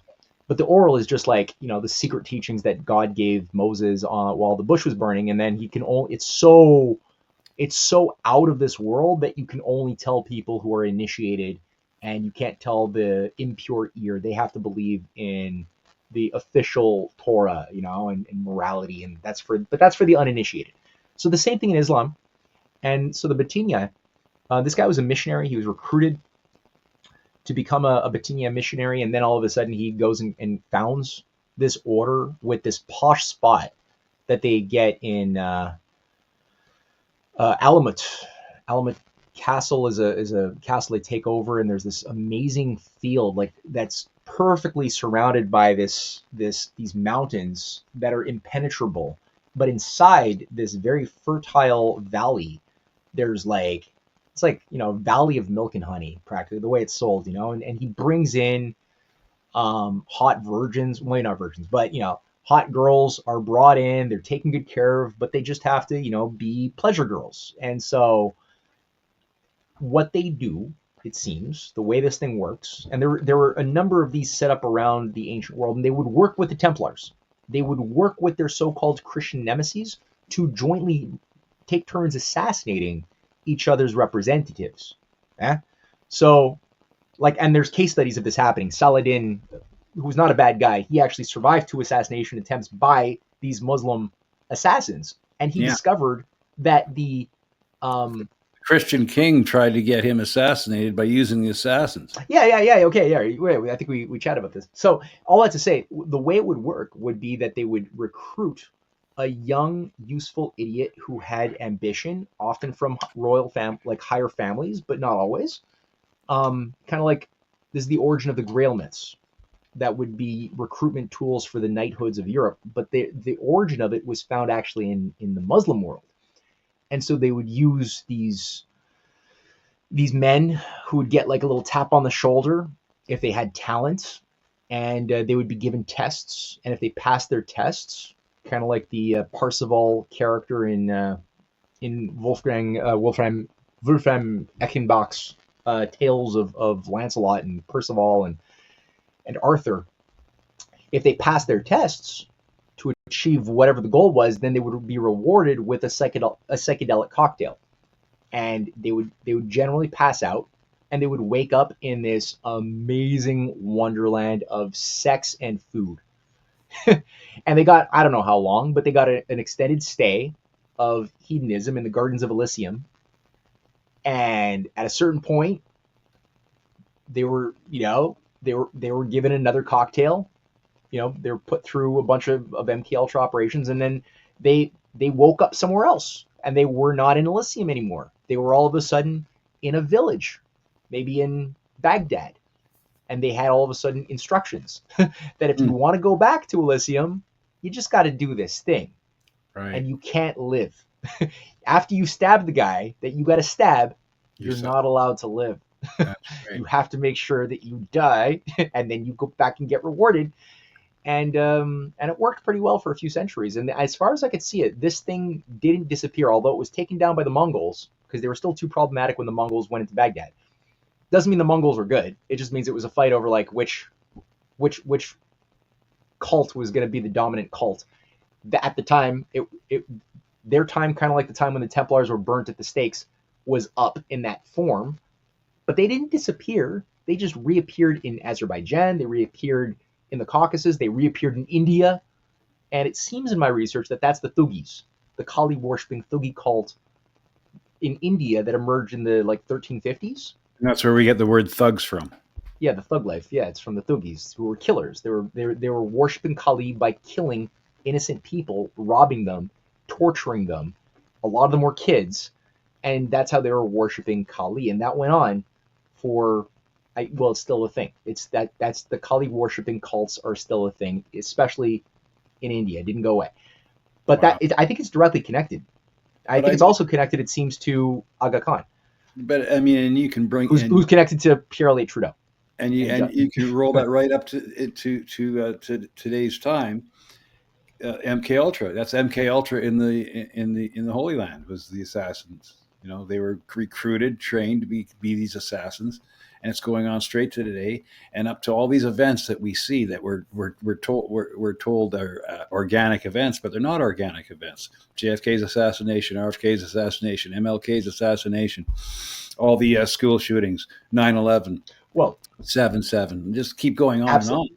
Well, all of the MK Ultra, it became the CIA-controlled cults. They had already been incubating in the 60s, but they really, really took off in the 70s when MK Ultra was nominally disbanded in the Church Committee. It wasn't. It was just given a new form. Repackaged, renamed. Yeah, just repackaged around these cults. Yeah, and they generated all of the... Anyway, yeah, you're totally right. Mm-hmm. So we have had a great discussion. We've been gone an hour and a half, but I wanted to... Oh, Get Up King, by the way, says Temple of Doom. Yeah, that's right. They infuse this stuff into Hollywood stories, but that's exactly Kali Ma. That's all the Indiana Jones stuff has... It's based on truth.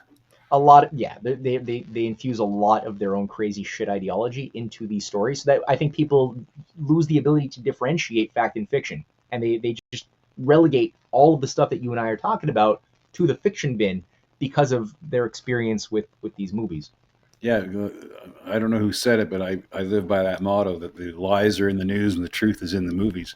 But I want to share this screen, and then we're going to talk about this for a brief bit before we have to go.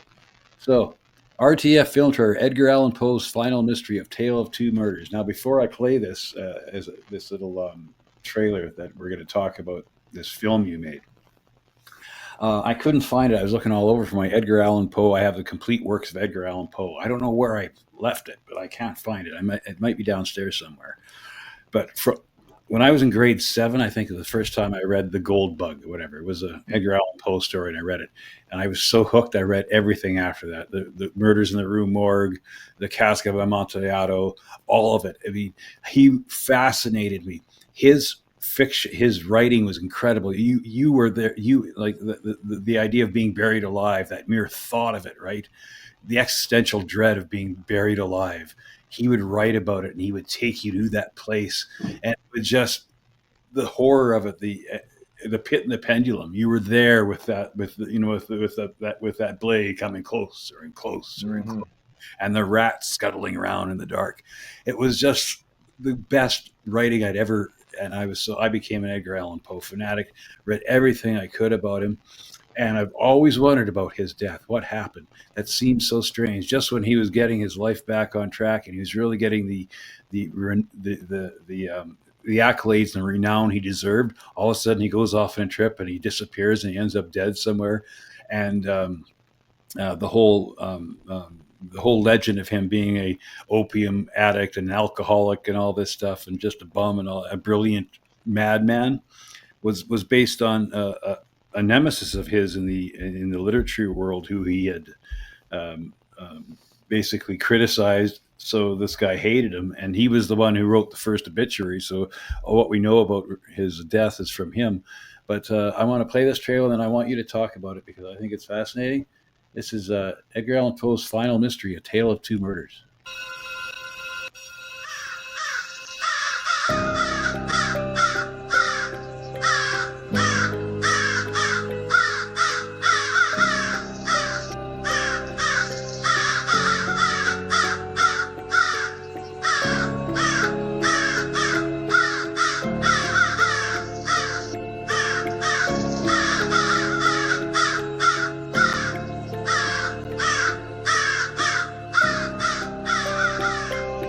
The name Edgar Allan Poe conjures images of the macabre, murder, insanity, and self-destruction. But is this the real Edgar Allan Poe? Despite countless documentaries on the life of one of America's most celebrated writers, one inevitably encounters the same cartoonish narrative of a disturbed soul plagued by haunting visions, substance abuse, and fascinations with morbidity. The true sublime depth of Poe's mind and the strategic political nature of his most famous works is almost always buried under the slew of Halloween-grade caricatures and morbid characterizations. But that's all about to change. What follows is the true story of America's purloined soul, Edgar Allan Poe, and a true account of the double murder of one of America's foremost literary geniuses, first in body, then in memory.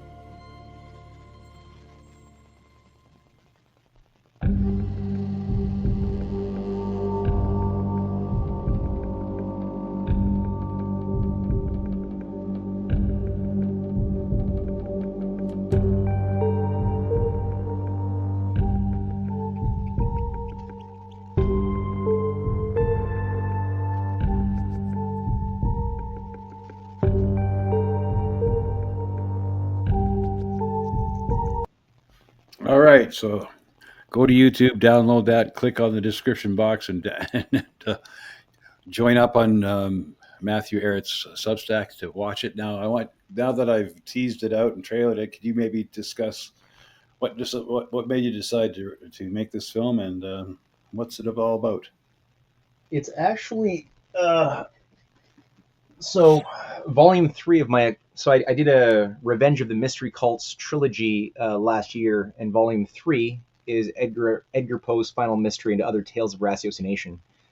And it's got a picture here of Arthur Conan Doyle, Aleister Crowley there looming in the middle, Poe obviously over here, and then a little structure that's actually located in Hoboken, New Jersey, called Sybil's Cave, which is the location of the death of a woman who Poe was very close to, named Mary Mary Cecilia Rogers. And he wrote a story, a Dupin story, called the murder of Mary Roget, based on a rendition of the actual events surrounding the murder of Mary Rogers. So what caught my eye when I was writing this book was, why Sybil's Cave? In just across from New York, across from the Hudson, and the Elysian Fields, which is outside of Sybil's Cave, and both being run by one of the most powerful families, the Stevens family, named after Colonel John Stevens, who took control of the patents that of the steam engine, the locomotives. Very high-level person who commissioned in the 1830s this Sybil's Cave. And so, what did that mean? What did that have to do with what Poe was a part of? And so, in the book, I go through the different occult Rosicrucian networks that were penetrating the USA. A lot of them were the carryovers of the witch covens that Cotton Mather had fought against, that had been infused into the USA at the very start of the 30 Years' War in 1620. Same year that the 30 Years' War is launched is the same year that you have a lot of these witch covens being seeded with warlocks and everything inside of the new colonies. And there was a battle between groups, some of whom really didn't want these things and worked hard to stop them. Some of them who went overboard, killed innocent women, but there really were witch covens, and they really were doing very bad things. So all that to say, it was already there before the American Revolution, but after the American Revolution, a lot of them lost a lot of ground.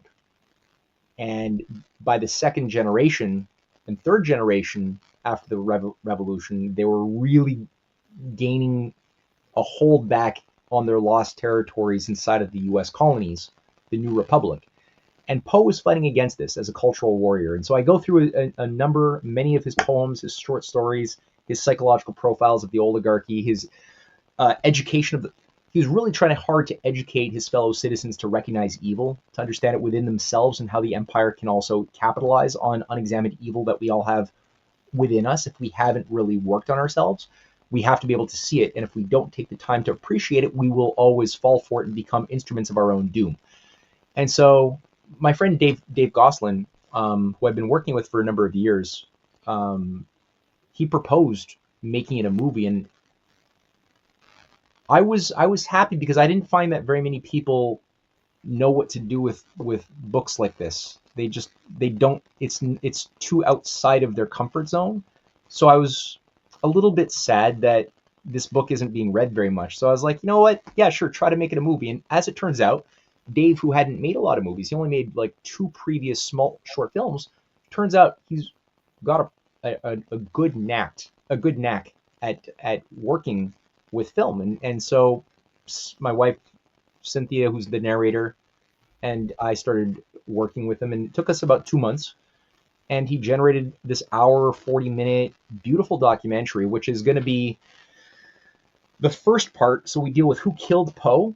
How do we know? How do we use Poe's own method of ratiocination in order to analyze the cause of Poe's own murder? Because he was murdered. What was he a part of? What was he doing? Who were his enemies? What was this occult network? How does it trace back to the medieval Apennine Sibyls in Italy? Because it does.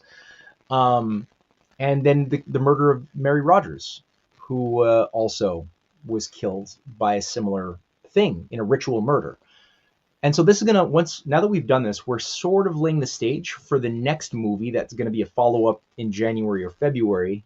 We're working on the script, but it's all based on the content of this book. So if people want to know the upcoming movie, read the book if you don't want to wait for the movie. And that's going to go into Sir Arthur Conan Doyle, who despised Poe and created a shitty, perverse version of Inspector Dupin, that's Poe's character, in the form of Sherlock Holmes. And this second movie is going to tie into Jack the Ripper, and it's going to answer who and what was the Jack the Ripper murder, and how is it tied to the rebuilding of Solomon's Temple in the Holy Land. Wow. Yeah. That's fantastic. Okay, I'm going to show people. I'm going to screen share. This is your Substack. You got to go subscribe to Matthew Ehret Substack at Matthew Ehret on Substack.com. Journalist, cartoonist, director of Rising Tide Foundation. Beyond Geopolitics, and you can get invited to events. And he talks about John F. Kennedy. So that's his Substack. I'm going to stop sharing that. And okay, hold on. And I like to use these guys. So if you want to get Matthew's books, you can go to, of course, you can find them on Amazon, but I like to go to bookscouter.com, and you can, here's all of the books he's written. Caught Between Two Worlds, How an Empire Perverted Canada's Destiny, The British Roots of the Deep State Exposed, A New Trans-Pacific Alliance May Now Take Shape, Revenge of the Mystery Cults, Volume 1 and 2, Revenge of the Mystery Cults, Volume 3, Edgar Allan Poe's Final Mystery and Other Tales of Ratiocination. Is that how you pronounce it? Ratiocination? I never heard anybody, it's always said differently, but I like ratiocination. I always say ratiocination, but it might be ratiocination maybe, yeah. Ratiocination sounds better. And Breaking Free of Anti-China PSYOPs, Clash of the Two Americas, Volume 4, Volume 1. I mean, you are prolific. You're fantastic. I have 2 of your books up on my books. The Forgotten Struggle for Progress and Caught Between Two Worlds. I have 2 of them. I got to get that Edgar Allan Poe one next. If I could raise enough funds, that'd be great. I'll shoot you a free one, man. Just shoot me your address. Oh, hey, you're not there on the camera anymore. Uh-oh. Can you hear me? I can hear you, but we can't see you anymore. That's weird. That's weird, yeah, because my camera is enabled. Now it's not even enabled. I don't know. That's all weird that just happened. I don't know what to do. That's okay. Don't worry about it. All right. But so Edgar Allan Poe's Final Mystery, A Tale of Two Murders. I can't wait to watch that. Yeah, and people could just go to my Substack. It's like, I charge $5 a month for the Substack. You could just throw in $5, watch it, then cancel it. Or go to View. It's a new streaming platform. Right. It's available if you go to my Substack, my main Substack page. That's my sort of what's called Substack notes or something. But if you go to my main Substack, MatthewEhret.substack.com, you'll see it right big in front, saying watch the movie, and it's there. Okay, hold on a sec. I'm going to search that. So what did you say, Matthew Ehret? Yeah, Matthew Ehret.substack.com. And so you got to, because like right now you're on Substack notes, so it doesn't, that's sort of like the Twitter version of Substack. Yeah. But then there's the actual Substack pages. Yeah, Ehret.substack.com. And there it is. You see it? I don't see it. You see it? Oh, I got to stop sharing that page. Yeah. And I've got to start sharing this page here, this one here. There you are. Yeah, that's the one. So you can get full movie now available on Substack, Edgar Allan Poe's Final Mystery, and look at all these different documentaries you can watch, and you can get educated on what's going on in the world and the history behind it all. It's amazing. I mean, you do such a deep dive into everything. I find it fascinating. I think you're brilliant. And we are only scratching the surface. We could talk for hours and hours about all this stuff. And it's really fascinating. I want to thank you for everything you're doing. And I'm going to invite you back again. We'll talk more about this sort of stuff. Sure. But yeah, we've got an hour and 51 minutes. And so thank you, Matthew. And everybody, go to his Substack. I'm going to run his banner here one more time, everybody. Hold on a sec. Oh, I'm just so, there it is. I'm so disorganized. There we go. So risingtidefoundation.net, and his Twitter X is at Ehret_Matthew, and go to his Substack also, Matthew Ehret, and have at it. I mean, it's just brilliant. Thank you so much for being my guest this week. I'll have to have you on again and say goodbye to the folks, and thanks for showing up, guys. It was a pleasure, man. Thank you. All right, bye. Thank you, Matthew. Bye-bye. Okay, guys, thanks for showing up. I'm going to run, let's see here. Please like, share, and subscribe. And sign up, hit the bell for notifications for my Rumble channel when I go live every Saturday. I'm a truck driver. I work Sunday to Friday, and I get on off the road. And I spend a little bit of time with my family, and then I scrape out a couple hours every night to do these shows for you and bring you some brilliant minds like Matthew Ehret, like Salim Mansour, like Donald Jeffries, like Beata Van Berk, and the Tinfoil Hat Lady, and many, many others. And I hope to have more guests in the future. And if you want to support me, let's see here. So you can run that on the bottom. Please donate to my Give, Send, Go. I've got 8 tickets for $50,000 for fighting against the COVID tyranny. And because the injustice system in Saskatchewan didn't allow me to bring any countervailing evidence to their public health orders. I was convicted of them, even though the Justice Center for Constitutional Freedoms did their best job they could defending me. They ultimately failed in doing so. So if you could donate to mygiftsandgo.com, that would be great. /RBHam. I need at least a donation once every 3 months, or else they suspend the account, the Give, Send, Go. So if once every 3 months, just give me $5 once every 3 months to keep it so that they don't suspend my account. That'd be great.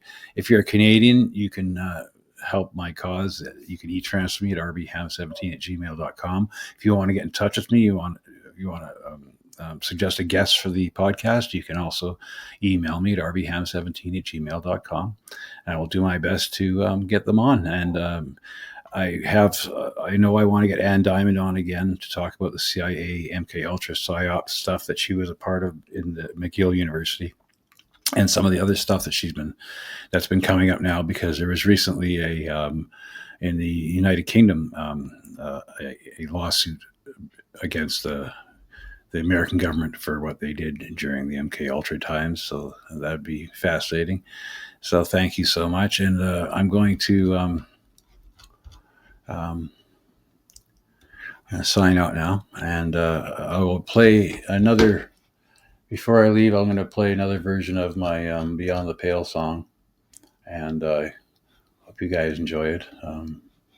Let me see if I'll get it all ready to go. I'm going to play us out with the folk indie version. So please come back next week, Saturday, 8:00 Eastern time now, because with the time change, it used to be at 9:00 Eastern time, but now it's 8:00 Eastern time, 7:00 my time, Saskatchewan time. We never change our clocks back. So that's the problem. Here in Saskatchewan, we keep our clocks the same. We don't wind them back or spring them forward. We're at the same time all the time. But so, for instance, I'm a truck driver. When I go to Winnipeg now, it's the same time when I get there. But when I go to Alberta, it's an hour. I lose an hour. So if I get there at 6:00 my time, it's 5:00 their time. During the summer, when I go to Winnipeg, they're an hour ahead, and Alberta's at the same time. It's really confusing, but that's what's going on. So my show will be on at 8:00 Eastern time, 7:00 Central and Mountain time, 7:00 Central time, 6:00 Mountain time, 5:00 Pacific time. And I know, Linda Craig, you were talking that it was usually at 6:00, but now it's going to be at 5:00 because of the bloody time change and all that stuff.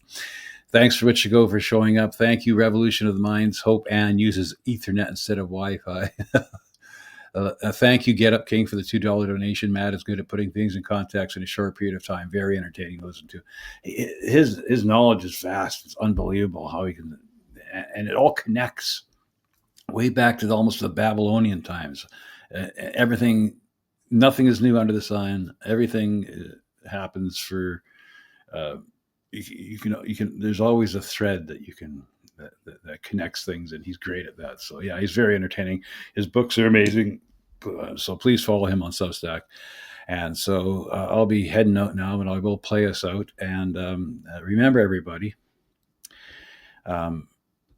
conventional wisdom is essentially conventional deception. If you really want to get to the truth, sometimes you just have to go beyond the pale. Thanks, guys. Talk to you later.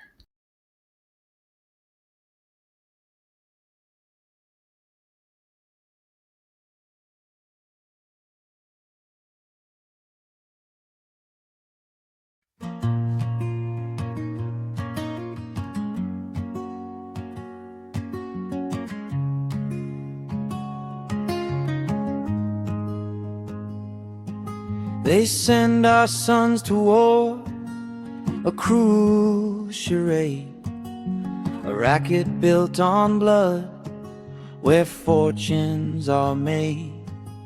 They lie about the reasons, spin tales so tall, while heroes die for profit and empires fall. Politics a game, a circus of clowns, puppets on strings. They parade through our towns. They distract and divide us with hate as their tool, pitting brother against brother in a world they misrule. When the that be warn you not to go beyond the pale, then that's a sure sign there's more to the tale. Their anti-human agenda, it's plain as the day. They view us as bugs in their cold heartless play. Eat insects, they sneer, while they feast on the land. Depopulation's their goal, with a tightening hand. Civil rights torn to shreds in the name of their peace. A police state rises where freedom's all seized. Gaslight us with propaganda, their lies never end, twisting truth in their grip till our minds start to bend. When the powers that be warn you not to go beyond the pale, then that's a sure sign there's more to the tale.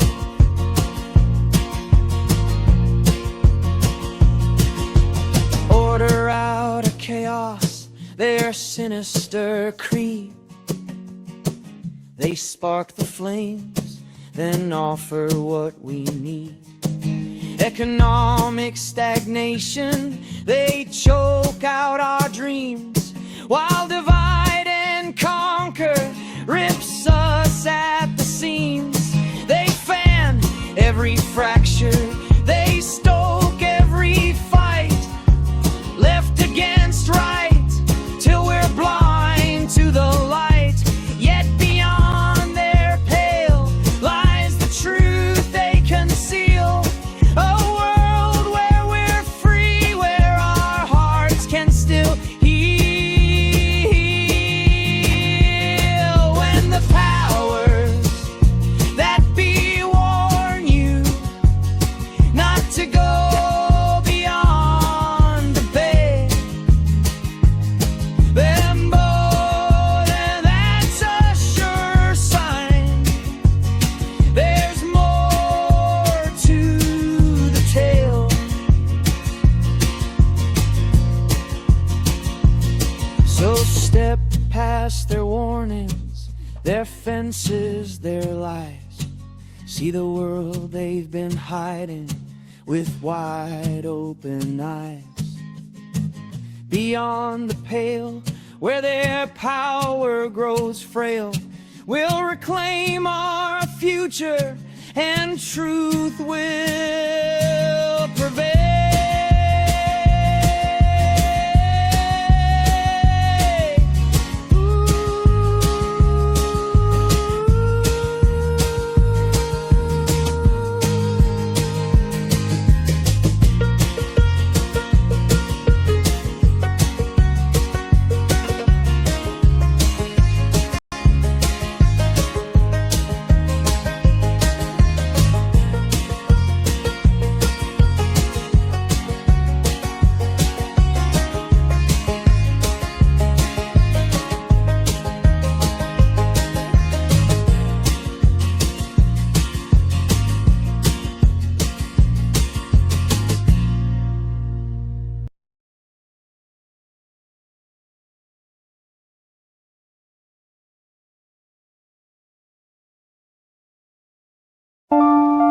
I guess this isn't such an awful place. Is that what you want me to say? You prove it's possible to sleep for days and to still think you're right here awake. The cost of living isn't much to make, but God, it's so hard to save. And when they told you everything was safe, were you safe?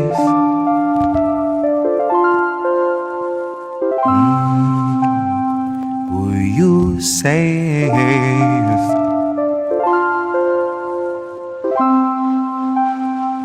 Were you safe?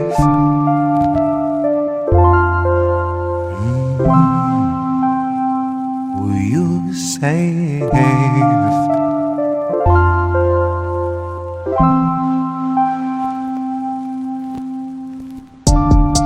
I guess this isn't such an awful place.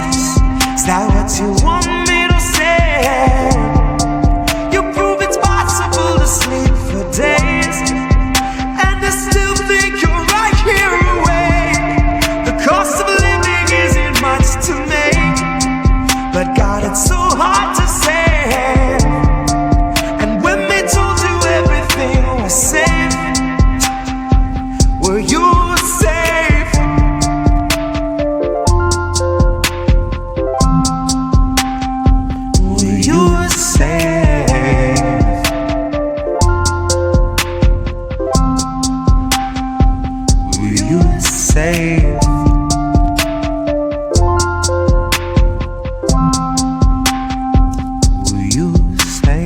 fresh off the masses, the brand new cancerous growth, who has come here to vie for your vote.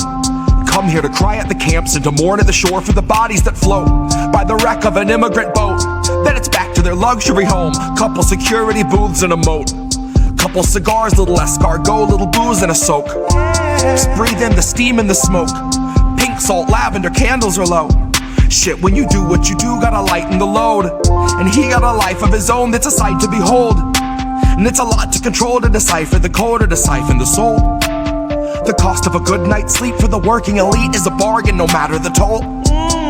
Worth any wager, and that comes straight from the mouth of the means to the goal that will swallow us whole. Right for the picking if you don't mind mold, and you know I don't. Maybe we're pleasantly prone, maybe we're taking a licking, compliantly ticking and ticking and ticking, but never explode. No, I don't deliver the prettiest image, but damn if it isn't an accurate vision of natural fission, of rage at the system and abject heartbreak, patiently waiting for any who will listen. That little blue bird who was watching your words is a federal carrier pigeon, a Langley first.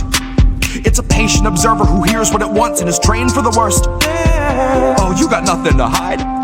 They'll be the ones to decide that after they root through your purse, after they read all your text, after they raid your apartment, confiscate all of its contents, then conjure up evidence out of the air on a wing and a prayer and malicious intelligence nonsense. Any presumption of innocence long since gone, right along with your comforts and constants. Historically first they will come for the communists. So why in the fuck would I say I'm a communist? Well, it might be I love my community more than the monsters of opulence who are holding us hostage, who are vomiting promises. Might be I'm all done seeing our pensions and benefits harvested. Might be I'm all done watching the populace being disarmed in the guise of an armistice. Watching a woman collapse on the floor who will rise no more. She is wheeled out the door and you're next in line for the pharmacist. If you can get me to vote, it's a hard no confidence. But part of the charm of deception is politics wearing the mask of incompetence. It's all in the art of austerity, darling. It's all in the slide of the providence. Until home is as wide as your cubicle height and is only as deep as your coffin is. Maybe I'm miles away from impatience, aching to break off the head of the snake where the capital lust, reptile brain, and the margin of profit is. Like off with his. Like off with his. I guess this isn't such an awful place. Is that what you want me to say? You prove it's possible to sleep for days and to still think you're right here awake. The cost of living isn't much to make, but God, it's so hard to save. And when they told you everything was safe, were you safe?